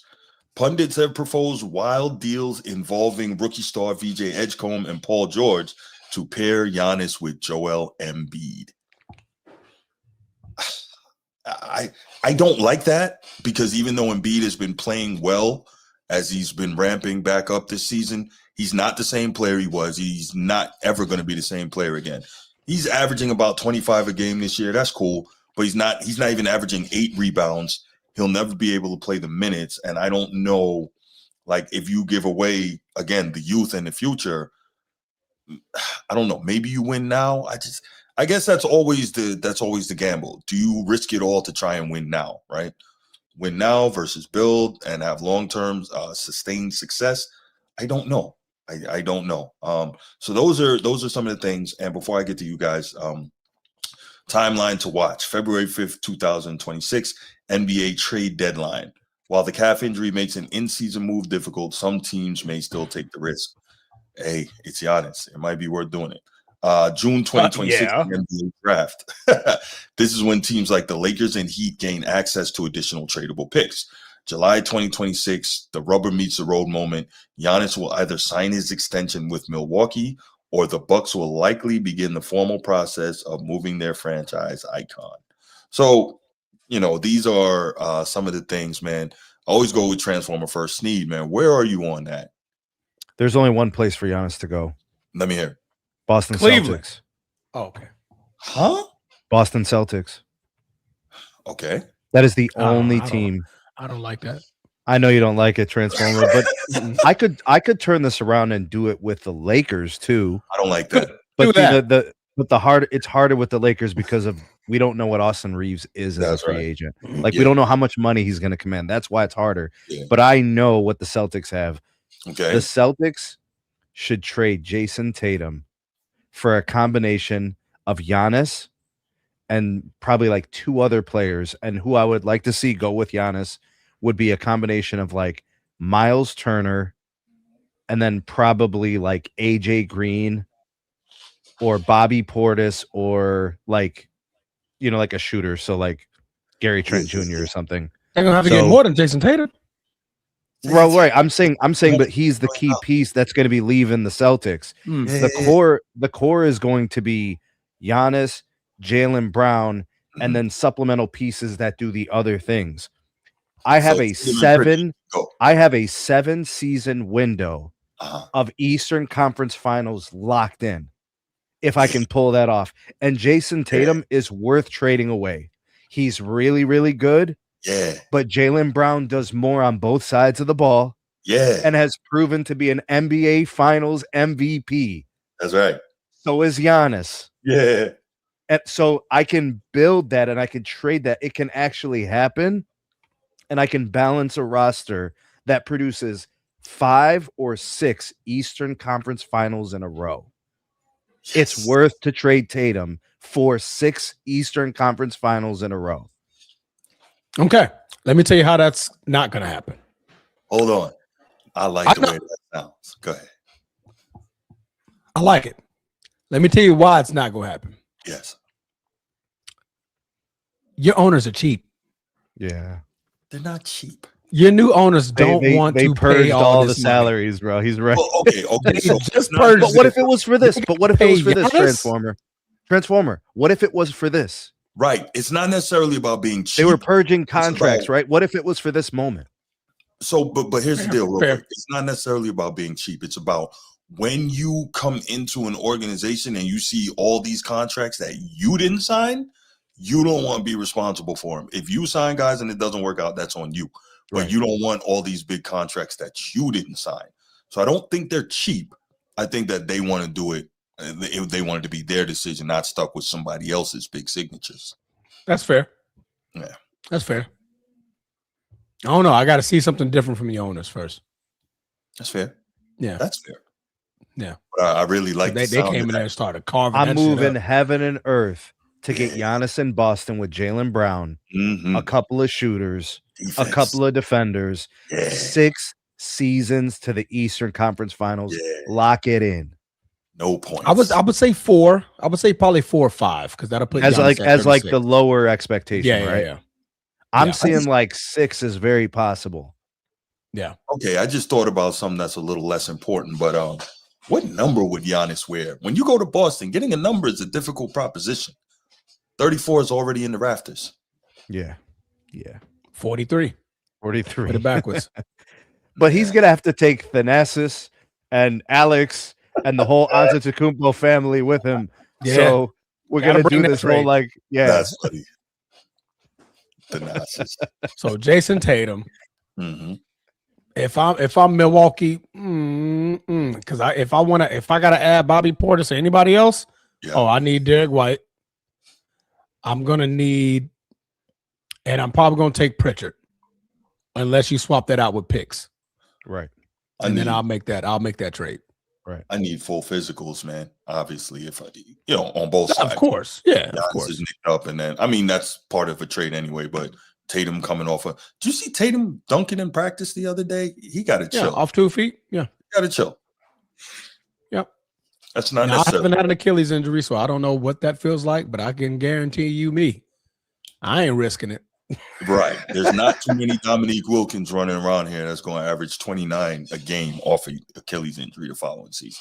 Yeah, no. So you don't want that. I really like that, Sneed. That sounds great to me. Yeah, let's make that happen. You know anybody you can call, man? No, nobody. Give me the Laker one. All right, I can do the Laker one. So here's what you got to do as the Lakers. Okay. You have all expiring contracts. Okay. So you got to sign guys so you can be able to trade guys, which gives you flexibility, right? Okay. The X factor is Austin Reeves and how much he's worth. About 40, 50 million. They probably going to give him. That's the hard part. That's the only thing. Yeah. That is the only thing. And they don't have the picks. So that's the hard part. Yeah. They'd have to re-sign DeAndre Ayton to like a $20 million contract in order to make this deal work. Mm-hmm. It's harder to do than the Bucks and Celtics. What's the trade? It has to involve Austin Reeves. No trade. That's what I'm saying, Transformer. This one's hard to do because you see what I see. You see what I see in Austin Reeves. We see a star, right? Yeah, he's a hooper. That kid's a hooper. Yeah, that kid's a hooper. But him and Giannis, man. I mean, him and Luka. To me, it won't win a title because they're two of the same person. That's like they're getting each other's way offensively, and then neither one of them are great defensively. I think that the way Luka wins in LA is that we put him around an elite defender and great wing guys. He needs an elite defender. Somebody has to make up for his lack of effort on the defensive end. And then when you pair that with Austin Reeves is a smaller guard. He's not able to do too much defensively. Now, yet he tries. He's the better defender out of out of the two, but you still want that alpha dog, B+ type defender to aid Luka. Because if you look at how Luka got to the finals with Dallas, he had a bunch of wings. Everything a bunch of like 6'8", 6'7" wings. But he had guys. He had Lively. He had Gafford. Yes. So you had rebounders. PJ you had Washington. Yes. You had the wing defenders. You had the interior defenders. Finley, you had guys that were willing to take secondary ancillary offensive roles outside of Kyrie. Like I know it seems crazy, but it was structured in Luka's favor, and they did everything that Luka wouldn't or couldn't. Yeah, correct. That's the way the Lakers gonna win. Yeah. So that's why I like, as much as I love Austin Reeves, but if you tell me that he's a part of a trade that gets a Giannis, I'm good with it. No. We don't need to see anything like that. Nope. Yeah. But Boston isn't privy to making these type of moves. The Thunder makes no sense. I know they have the picks. Garnett there.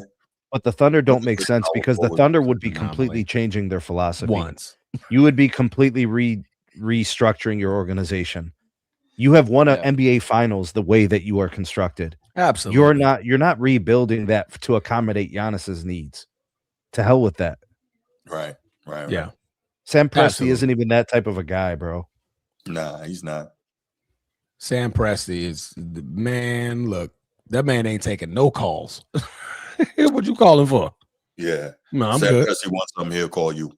Yeah. He's gonna have to see 2 Western Conference Finals failures in a row to restructure his team. Yeah. And by then, Giannis probably won't be the way you want to go anyway. So he'll be 33, 30 going on 34. Any chance on the Spurs? Nope. Same thing as the Thunder. Same Young. thing. Yeah, you want them kids to build together. Uh-huh. I would want them like Vassell, Castle, Fox, Wemby. Them dudes are all young and they're Harper. Yeah. Can we look at it one more way though? When it comes to the Spurs, Victor Wembanyama's health is a concern. That's a thing. So if you can try to get it shipped now instead of counting on him being healthy down the road, is that worth consideration? That's a lot of risk. Yeah. That's a lot of risk. I was just throwing it out there because that's maybe because now you ruined your future. Right. So I just got one title to now be in purgatory for 5 years. That's like selling your Apple stock in 20. I mean, you had no problem with the Lakers doing that for Bron. We were nothing. We didn't have anybody. Wait, the Lakers got LeBron in free agency. Yeah, we signed LeBron. No, but bringing in a guy for one title to. But he didn't cost anything to bring in. Yeah, he was free agent. There's no cost. If we're talking free agency, that would be the most ideal way for Giannis to leave Milwaukee is as a free agent. His biggest problem was signing another contract with them. That was stupid. Sign it this summer, but he doesn't. I don't think he wants. Well, correction. Milwaukee doesn't want him to leave as a free agent. Why would you want that? Yeah, you get nothing. That's a bad look. Yeah. You can't let that guy walk for free. I'm going to work my butt off to come back and probably play at the end of February, beginning of March. Hopefully the team can at least make the play-in or playoffs. Take it day by day and try to get better. Those are the words Giannis Antetokounmpo said shortly after the Milwaukee Bucks announced that he would likely be out for 4 to 6 weeks. They're not making the play-in. They're not making the postseason. This is going to be a fun off season for Giannis Antetokounmpo and the Milwaukee Bucks. If he's still a Milwaukee Buck by the offseason. What you got, 10 days? You got 11 days to the trade deadline. Yeah. Is that what it is? Yeah, it's February 5th. So which team is most likely to put together a package that the Bucks would accept? I think the Knicks. Or the Heat. Or the Heat. Because them the two teams that desperately need it right now. The Knicks, the Heat are on the edge, and the Knicks are imploding. Yeah, they need it right now. They need to get from under they're gonna have to get from under the Karl Anthony Towns. Put Robinson at the 5, put Giannis at the 4. Giannis in New York is crazy, Transformer. Yeah, and if Giannis in New York is crazy. You tell me, Bruce. You lived in the city. Giannis in New York is crazy. That would be bonkers. They have a pretty sizable Greek population as well. Huh? You had to use bonkers, huh? It would be bonkers and yonkers. Bonkers and yonkers. Nah, bonkers in the city. It would be they have a sizable Greek community. I think they live in Queens. They would love that. That would super energize, that particular community, because obviously he's very active with that. And he would help to bring the Knicks possibly to that position that they've been looking for all those years. He seems like the only superstar that wouldn't be afraid to step on that parquet and, go for the chip. Well, him and Melo, but obviously Melo's done. It's always been so weird to me, because I've always said, like, whoever's that guy that brings that chip to the Knicks, he's a made man in New York City forever, and he's a made man in NBA lore. But so many of these dudes are afraid of that smoke. I don't get it. Yeah. Have you seen that fandom when they're winning? But the New York Knicks ownership, man, yes. their moves that they make as an organization is so suspect, bro. Yeah. Everything's wrong. Yeah. I mean, even for the success that the Lakers have enjoyed for so long, it's been mixed bags, right? It's like, but the Knicks, it's been a lot of awful. They just don't do anything right. Yeah. The Mike Brown, that's suspect. The firing of Tibbs. Before that, trading for Cat, that's a risk. You look at the way the team's constructed, it's not really built for, if you go back like 5-10 years, where's the playoffs? They should be better than what they are based on the market size. The fact that they're so unsuccessful. Remember the Charles Oakley situation with the owner? Do you guys remember that? Yeah. Like, that's weird to me. Like, why are these things happening? Those are your legends. Yeah, that's a messy franchise. That's I always make fun of the Cleveland Browns, because they're my team. It's my home team. But they move like the Cleveland Browns do, and that they don't know what the hell they're doing. Mm-hmm. Instead of Brown, and they nicking it up. They're nicking it up, man. Yeah. The fan base is amazing. The Knicks fan base is special. Bing bong. Those guys are all over the place. You stupid. Knicks to the finals. Bing bong. You remember when they drafted Kristaps Porzingis, Tingus Pingus? Remember that, bro? The dude was like, "Where the hell is Lativia?"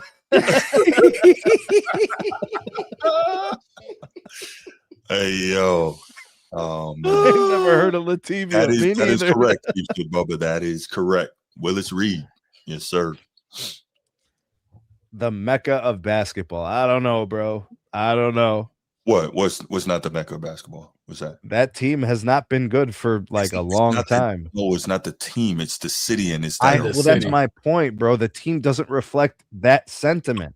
That's correct. The team should be reflecting that sentiment. That's correct. Should be wanting to win. Go get it. No, that's correct. That's gonna be quite interesting. Now, what's the over-under 50-50 chance that he gets traded, or you're leaning more that he's getting traded in the offseason? Offseason. Yeah. I'd say like 60-40 offseason. Yeah. And also because, he's nicked. he's injured right now. So there's that. Like, he's going to put in the work and the rehab and all that, but do you really want to make a deal and he can't even play for you for an undisclosed amount of time or an unknown amount? Well, and if true, it is a calf strain. And what follows calf strains? Achilles tears. Correct. Mm-hmm. Yeah, but Giannis seems like he likes to work hard. He doesn't mind. Yes. So like it's not like he's struggles with undeveloped muscle. Right. Yeah. I was about to say he's an overly muscular guy, relatively speaking. Right. And that's what I was going to say, Transformer. That part of, the Achilles piece is having as strong calves as possible to support that. And I would assume Giannis is pretty strong. Giannis has seen a couple of like small knee ailments, but that's probably it. He's been pretty durable. Hyperextensions and stuff like that. I think a lot of that is the force that he plays, runs, and jumps with. The size, always dunking and things. It's just. Bro, what is he, like 5 strides and he can go from hoop to hoop? Pretty much. Like if he got a running start from behind the other hoop, it would probably take him 5 strides to get to the free throw line or something. Correct. He could jump off of that. Yeah. Yeah, that's correct. This shit is ridiculous. Yeah, it is. Yes, it is. Like, bro, what is you doing? And then his reach, he can jump from the free throw line. Like, man, I don't even need to go any further. Bro, let's say you forgot your phone in the other room. Giannis will stay in the room with you and go get it for you. He'll just like reach out the room and grab it, bro. Like, I got you, bro. You know? I got it. Yeah. Stacey Augman, Plastic Man. Yeah. That's crazy. Fantastic Four. I think we could all agree the Bucks lose in like every version of this. Yeah. I don't know how they win in this. Yeah. They're done. It's over. They're going to have another losing season, and you're going to have a Giannis problem in the offseason. And a Doc Rivers, like, what are you doing? That man somehow is graciously get a job no matter what. How, bro? That man, that Boston Celtics success is crazy. He played everybody, bro. Well, he played everybody. You know what I'm saying? So it's crazy work. I mean, it's the Celtics. Let's not act like that's not. The man got one title, Bruce. Celtics, one title with the Celtics equals 5 with anybody else. Shout out to Rajon Rondo for running that team, bro. Shout out. Rondo is on Doc Rivers' coaching staff now. I know that. Is he? Milwaukee, yo. Because that's what it is. That's potential head coach change. Ooh. Chicago is the best city I've been to downtown. Of course, I'm going back to hit Jamaica Jerk Villa. Nah, listen, Chicago's great. You know what? Chicago's great, but just send me some Jamaican jerk chicken, bro. That's all I ask. Are you talking about the best domestic city, Nino, or I don't know? Shaba. I don't know. My best cities, they're all overseas. Right. Like I love London. Yeah, London is my joint. Paris was nice. Aruba was nice. Fantastic. Hell yeah. Yeah.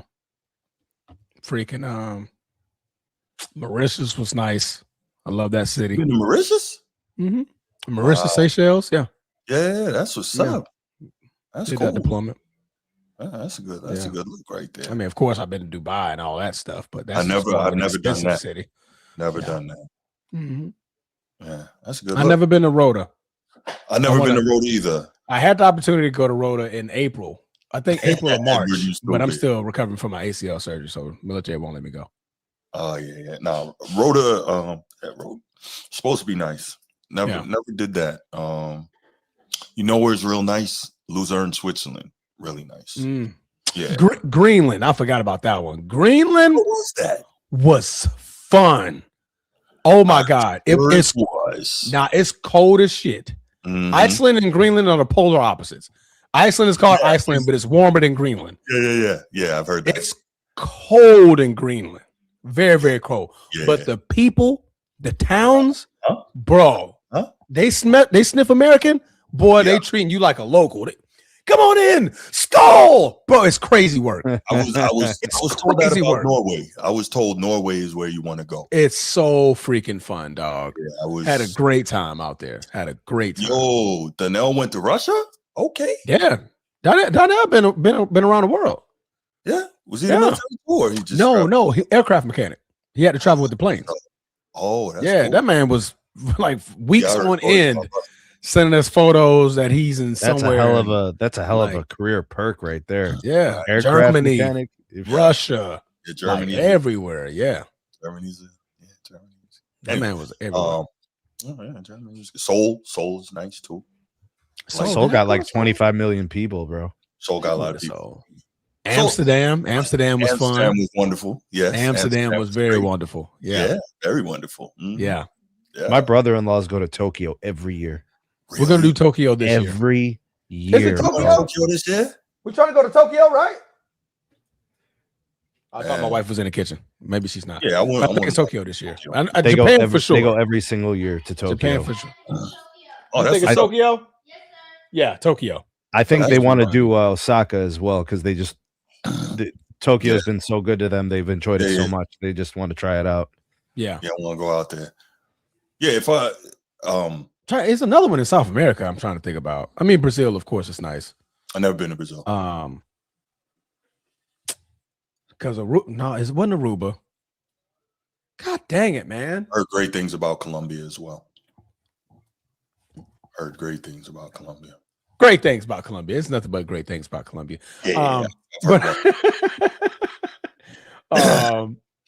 Panama was nice. I've been to Panama. Yeah, Panama was nice. In Mexico. Damn, man, it's another one, bro. Amsterdam. Greece. Went to Greece. Greece was lovely. Dubai.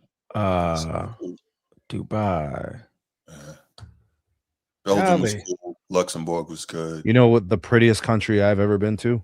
What's that? What's that? Cyprus. Really? Cyprus, yeah. Yeah.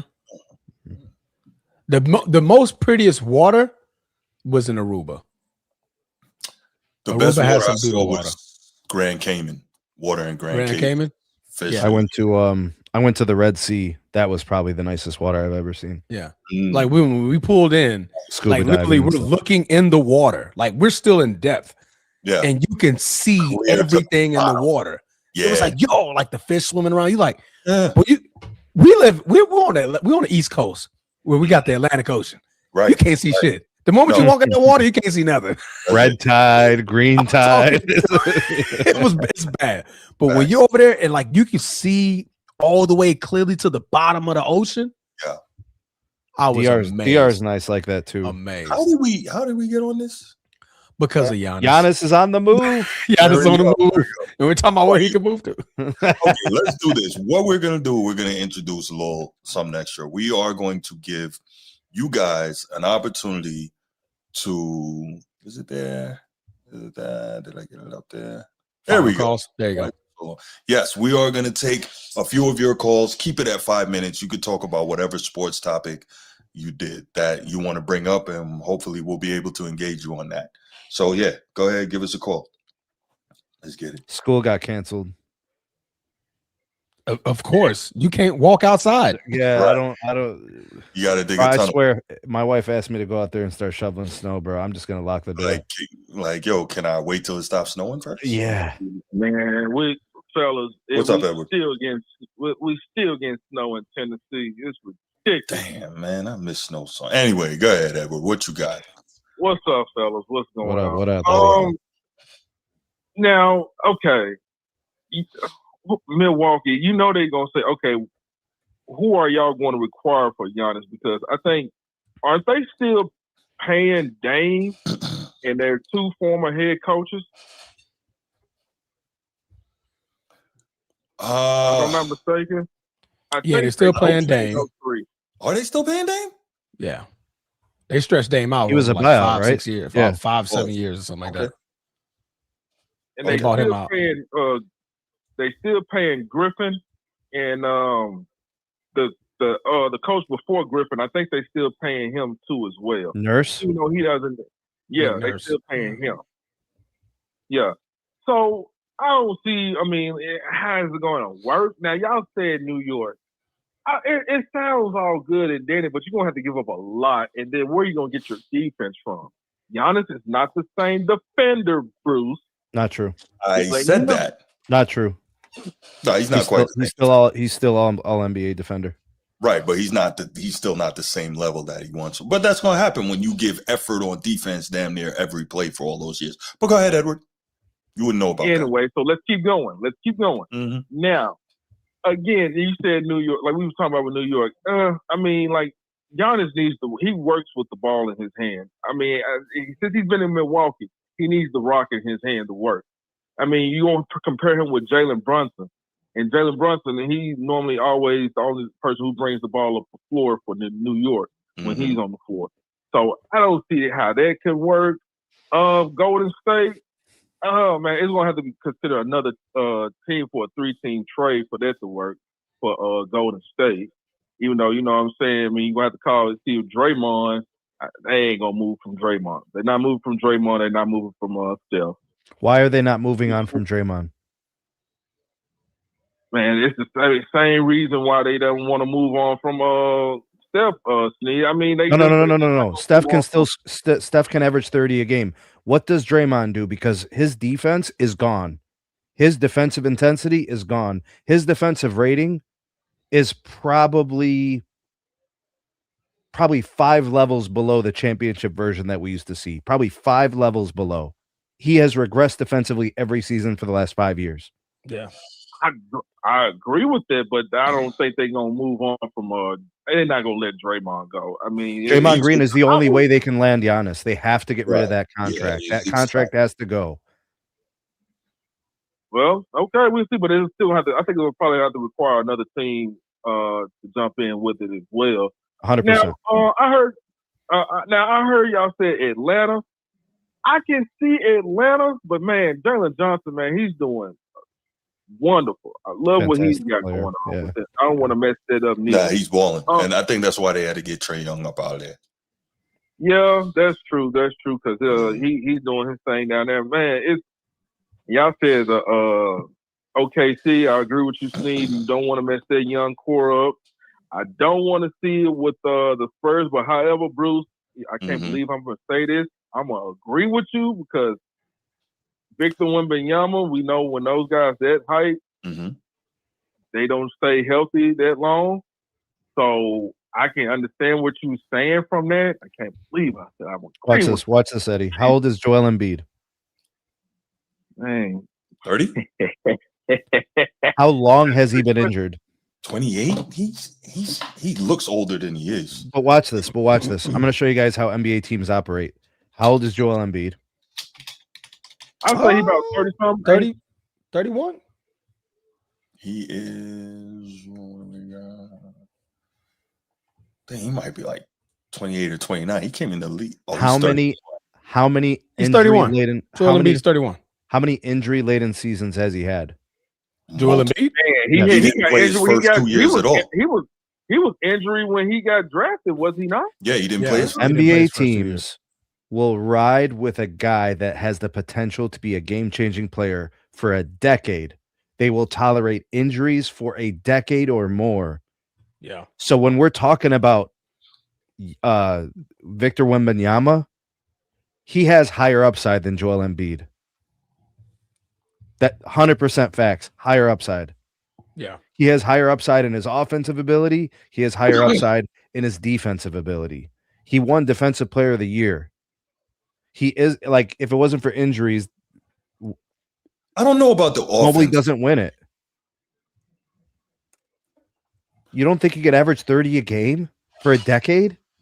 I don't. Well, okay. So when you said higher upside in his offensive ability, I'm thinking about the individual skill set, what they can do on the floor, and I think I don't know that he can legitimately do anything that Embiid can't do. And Embiid, being bigger and stronger, has a better post presence. So the strong doesn't dictate success on offense. Well, it might help. It might help, but in this NBA, it doesn't mean that you're going to be better. Stronger centers and stronger bigs have not dominated the league. Well, we saw when he was healthy, which is, grain of salt. Embiid averaged like 35. He was killing. Nobody. I think Wemby can average 35 in a season too. Maybe not on these Spurs with all this talent, but in a season, if he was the only guy they were going through for offense, why wouldn't he score 35? I don't know. I mean, see, but look, he's just. What about his? I understand what you're saying. Saying they would take their talent, but what about his injuries though? He was. When was he drafted? Has it been 3 years for Wemby? Is this his third year? Fourth year, maybe. I think it's his third season. Was it? No, I think it is his third season. You don't know he's injury prone until he's had probably 7 or 8 seasons in the league. Because here's the 76ers still hanging on to Embiid, and we have 11 seasons of injuries. Yeah. At least you could say 9 seasons with serious injury concerns. Wemby just got here. I'm not turning my back on Wemby. If teams are not turning their backs on Embiid. Yeah, that's true. But I mean, like I said, the only way I can see them, and you know what? What if the Milwaukee Bucks treat how Kawhi Leonard was treated in San Antonio? We're not going to keep you in the West. We're going to trade you out East. And if they want to trade Giannis to the West, only team I could possibly see him going to would be just Golden State, but it has to be required a 3-team situation though for him, because they might not want to keep him in the East, and they know how talented he is, so they know what he can do. But even though, you know what I'm saying, hey, he's been getting put out the first round, all that. So I'm just saying, I don't know how that was gonna be, but it's enough not to jump off topic. I have been watching this other team. See, you might know him. I forgot pronounce his name. His name starts with a D. He's really really good. Even though right now I know they in the I forgot his man's name. I don't know how to pronounce it. He's one of their superstars. He got the most votes. He got more votes than LeBron. I forgot his name. He played for Portland. I know who you're talking about. I can't remember his name. I know who you're talking about. Yeah, he's really good too. He's really stepping up and doing his thing too. And but you're talking about Denny. Yeah, Denny. Yeah. Sometimes it sucks when you play in certain markets because you're really good and just no one sees you. He's probably the most improved player in the league, I'd say. Mm. Is this the second season? And anyone of y'all know how to pronounce his name? I showed him right. I forgot. Denny of Avija? Yeah, him. Yeah, something similar like see him. He's really good, man. They doing things. Even though but as far as that, man, when it comes to the Giannis trade, man, I mean, golly, man, I don't see where because I know he want to go somewhere a big market. A really big market. So I mean, we have to just see. And I say the trade deadline is when? I know it's at 11 days. 5th. Yep, the 5th. February 5th. Okay. Damn, they called off the Grizzlies Nuggets game. 2 feet of snow, man. Winter storm taking over. Ice, 2 feet of snow, man. Ain't nothing happening right now. Mm-mm. Man, this is crazy, man. These folks out here, man, I've been seeing all on Facebook, man. These folks out there and out for Transformer, bro. You know, right there for Shelby Drive doing donuts in a little parking lot. What a Premier Club used to be at. You know what I'm saying? Just doing that. It's all crazy. Bringing out the go-karts, the four-wheeler. They cutting up out there now. Yeah. They cutting up. Yeah, they cutting up out there. Yeah, they go to the mall and ball like a dog. I was about to say, can we save the freaking old Adolf talk for offline? That's New Orleans. First of all, that's New Orleans. That's New Orleans that he quoted. Okay, that's not Memphis. That's New Orleans. I wasn't talking about the Browns. I was talking about y'all reminiscing and talking about No. Look, Bruce. I was not. We were just talking about sports. About snow. Yeah, and then you guys and we're gonna keep it there. Hey, Eddie, can I get a minute of time real quick, Eddie? No. Can you talk to me a little bit about the Nuggets real quick, though? Go ahead, sir. Go ahead, please. Let's stay in. Let's keep going. Go ahead. Talk to me a little bit about the Nuggets right now. They're 31-15, right? And they are what, like 7-3 in their last 10. I think they're what, like 8-4 in their last 12. Joker hasn't played in a month, right? And he's nearing the return. What do you think the Nuggets should do in terms of stylistically? They seem to be thriving, right? So we need to reintegrate Joker into this team, right? Or does he just come in and start dominating the ball again? That's exactly what's going to happen to me. Man, God, at least why do you want me to agree with this? It's tough, bro. That's a tough situation. It's not tough. Hold on a second, Bruce. You've won a championship with this guy. He's a walking triple-double. That's how you've been playing. And now all of a sudden they've learned to live independently without him. And they found ways to win games with guys like Payne Watson and guys like Jamal Murray and supplemental pieces who are playing at a high level. I don't want to stifle their growth. Yeah. And they're going to be without Aaron Gordon for a little minute, probably. Mm-hmm. Yeah. So, I mean, so let me ask you this then. See, even though I agree with that dude that's in the top left, Bruce Hope. Damn, what's all that? Right. Okay. No, I'm going government. Okay. I mean, our government is here. Hold on. Okay. See, so what do you think they should do when the Joker comes back? What should happen? I think he should assimilate to the way the team is playing now. As in playing what style of basketball is what? I think they should continue to play more as a team as opposed to running everything through him. Okay. And if that starts to falter, if they are losing games, they can always fall back on the Joker world. Okay. I need to ride the hot hand. I got guys like Peyton Watson playing out their mind, Jamal Murray playing out their mind. I need to continue. More guys thriving in a system as more guys engaged leads to better team victories. I'm going that route, especially if I'm Edelman thinking about what I need to do when Joker makes it back. Plus, he's going to be limited. They're probably only going to play him 15, 20 minutes for the first game or two. Yeah, but Jamal Murray always cook when the Joker's on the floor, though. You said what? I said Jamal Murray always cook when the Joker is on the floor. Well, clearly he doesn't need him on the floor to cook. Jamal Murray's an all NBA talent. You don't win NBA finals without all NBA supplemental talent. Like, it just doesn't happen. Nobody does it alone. Like, look at what the Thunder did last year. Just I'll never forget J-Dub scoring 41 points in game 6. Mm-hmm. You know, like, you need these types of things. So if I'm the Nuggets and I'm Edelman, that's what I need Murray to be that guy. That's because the Thunder play a real system, though. See, here's the bigger problem. If Jokic comes back and you don't play it the way that Jokic needs to play, people like Edward and the rest of them are going to get very upset. What's the way he needs to play, Bruce? What's the way he needs to play, Bruce? The triple-double basketball. No. That's not what you want to say. You want to say that who is this? And I quote, the last guy line of defense, defend the rim, blah, blah, blah, blah, blah. I didn't say anything like that. What I'm saying is people like Edward will get very upset and they'll turn in their knee pads and you'll lose a lot of money. And you can't have that. See? So you have to play it the way Joker plays it. Just saying.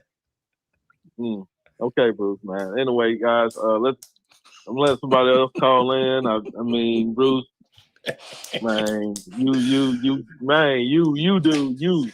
Anyway, man, I'm gonna get ready to chill, watch the football. The games come on, and that's right. Hours. What time's the first game? 3. Damn, that's about an hour from now. Just about. Yep. Well, gotta start my getting time ready. is At my time, it's 12:48. I know up there where y'all, down where y'all at, Bruce, is 1:48. East Coast. Yeah, East Coast. First and foremost. Yeah, sure. I'll be that East Coast cat with East Coast raps. It's all good, baby, baby. Yeah. Oh, just like baby, Big Pun and just like Big Pun and Joe. I don't want to be a player no more. The best thing that he ever put out. All right, fellas, I'm gonna roll out. Yeah, you roll out. Eddie. Good call, man. Good call. See how quick he rolled out on that BS. Yeah. Gotta go. Sorry, man, gotta go. Gotta go. All right, no, seriously, that was a great call from Edward. I appreciate you, Edward. And seriously, man, we go at it, but I love the support, man. Thank you so much. I thought the Nuggets were going to be a 500 team without Joker. They have exceeded my expectations. There you go. Chief Sid Bubba was good, man.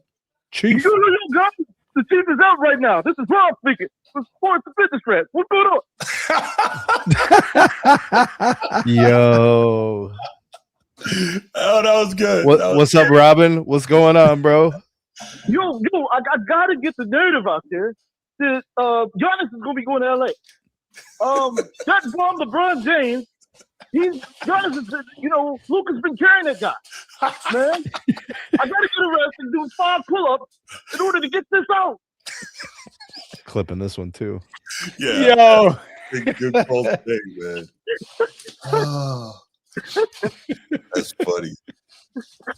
Oh my goodness. What's up, Chief? I think hey, but I think the Lakers is doing something fishy. Because all of a sudden, you hearing these little barbs between Rich and Austin and the media. Somebody's gonna go. LeBron's on his way out. The timing of all this kind of is a little weird, don't you think, Sneed? Look at the time.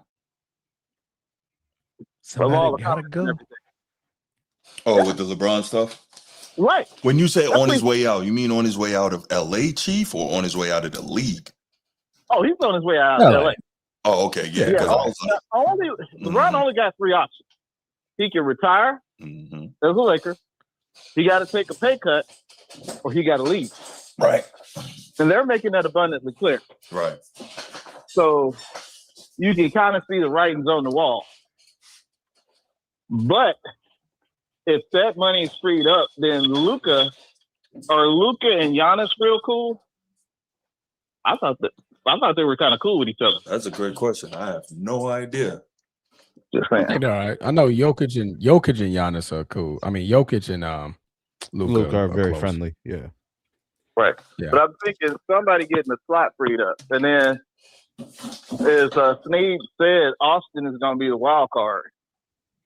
Because what if he don't want to really be back with the Lakers after, what Rick said? Yeah, but LeBron's not going to be there next year. Yeah, he's not going to be there.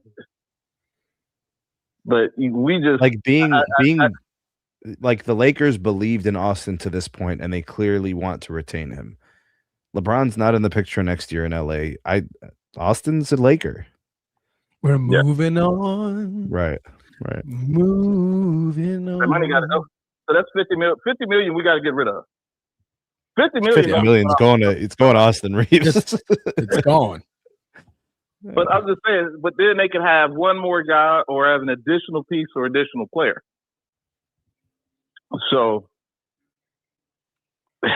this is where Rob and Mark are going to have to get in that room, and they're going to have some real good conversation, because Mark is there now, and Mark, he can write blank checks in baseball, but he understands that he can't write blank checks in the NBA. There's a cap. He can write blank checks, but I mean the penalties are severe. Yeah, right. Yeah. And he's only going to pay him if they winning. Yeah, right. Yeah. Oh, yeah, they got to win. They got to win. But other places Giannis can go. But I'm thinking he's going for Milwaukee this year. By the summer, he's out of there. I can't see him staying in Milwaukee. I can't believe it's dragged out this long. It doesn't usually do this. Like, we've been talking about Giannis leaving Milwaukee for 2 years now? Yeah. And we're still having these same conversations. That's crazy. But they don't have any. What could they do to keep him to stay? Who could they pull there for him to play with, or where could he go? They tried. It didn't work. And then two, a lot of times the older some of these players get, it's going to be the health concerns. They don't build guys like they used to. Yeah, So man, we if built different. You know what I'm saying? Yeah. But if you get some of these guys, will they be able to last? Because, I like the Embiid comparison for a decade, but you gotta have enough time for him to be with some guys to win. Where would be what would be the most optimal winning situation Giannis could go right now? Miami. Yeah. Yeah. So, I think that'd be the place. I think that'd be the place for him. Something's gotta happen though. Yeah, it got. And it's likely gonna happen in the off season. Because without being said, he's making a statement like, "Hey, look, I'm hoping to come back to this team, but y'all got to be doing something without me. If y'all just bottom dwelling this whole time, I'm not going to come back and try to carry this team, and I'm in my 30s." Bro, Giannis comes back at the end of February and's like, I think I felt something in the hammy. Well, see you later. But what is Pat Riley gonna get up? How they gonna free up the other guys for Giannis to come for that team? If we're looking at Miami, it's going to be a couple of picks and a couple of players. Yeah. Yeah, and they have a couple of players they can move, but I think they want to retain their best two players. So there actually might have to be a third team in there. Yeah, I'm looking forward to because I think Milwaukee probably wants at least 3 first-round picks in return for this. So that probably means a couple of teams without having to destroy your own team, right? So ideally, I think they want to keep most of their guys. They're probably willing to give up one guy, but they want to retain the rest of it to surround Giannis. Tyler Hero can't go. Bam can't go. Right. Maybe Khalil Ware ends up going in this, and but didn't some guy by the name of John Morant bought a mansion in Miami? He would have bought the mansion regardless. He would have bought it regardless. I don't think he fits in Miami. I don't think Pat Riley wants that type of player. Mm-hmm. But no, anything possible. So it could be those two going. You never know. The Godfather could throw them rings on there. You say, Giannis, you want some more? Yeah, for sure. Ja, this is what it's about. And honestly, wow, I didn't think about both of them. That's actually a very interesting proposition. But what I love about the thought of Giannis in Miami is that, and I know Pat Riley would love this, Giannis doesn't have the typical American player mentality. He's kind of more, do what my coach says, do what my team says, within reason, obviously. And, they don't have to worry about his conditioning, his work ethic, anything like that. So yeah, but I don't know, Bruce. He's been acting a little funny the last few years with these trade things. So, I mean, I would have agreed with you after the finals win up to about 2022, but things have been kind of weird lately. Oh, you know what I find funny, though, Snead? It's Giannis' agent. My agent speaks for me, but LeBron doesn't do the same with Rich. mm-hmm. When it comes to agents. I don't know. I'm not a Clutch Sports fan. I'm not a LeBron antics fan. I'm always. But yeah, I just kind of noticed how different that was. Rich would say something, then LeBron was like, no. But then Giannis said, well, if my agent said it, more than likely it kind of came from me. Wink, wink. Yeah, Giannis tries to play both sides. He's trying to play politics. He wants to be viewed favorably. He wants people to like him, and he doesn't want to lose that. Yes. But that's hard to do when you're trying to get the hell out of Milwaukee. Yeah. Good stuff, Chief. Well, guys, that's gonna be it for me. I'm gonna get ready to go right now. We gotta keep the fact. We gotta stop them from lying and denying the narrative. Right. Keep up the good work. Transformer, do some pull-ups. You're gonna need some pull-ups today. Very speed. Gotta get him in, man. I'm gonna get him. I'm gonna get in there.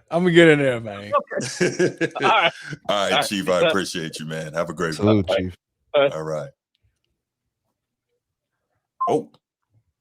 All right, guys. So that's going to be the end of the show for today. Thank you so much for being here. Thank you for everybody that called in. Thank you for everybody that interacted with the chat. If you're watching on the replay, appreciate you guys so much as well. You guys are the best, man. We are trying our best to make great content for you. Keep tuning in, man, because we got lots of stuff coming. If you want to see the members only content, obviously click that join button on the channel, become a member. You can watch Transformer Flex over here. Steve was doing it too. It don't look the same. But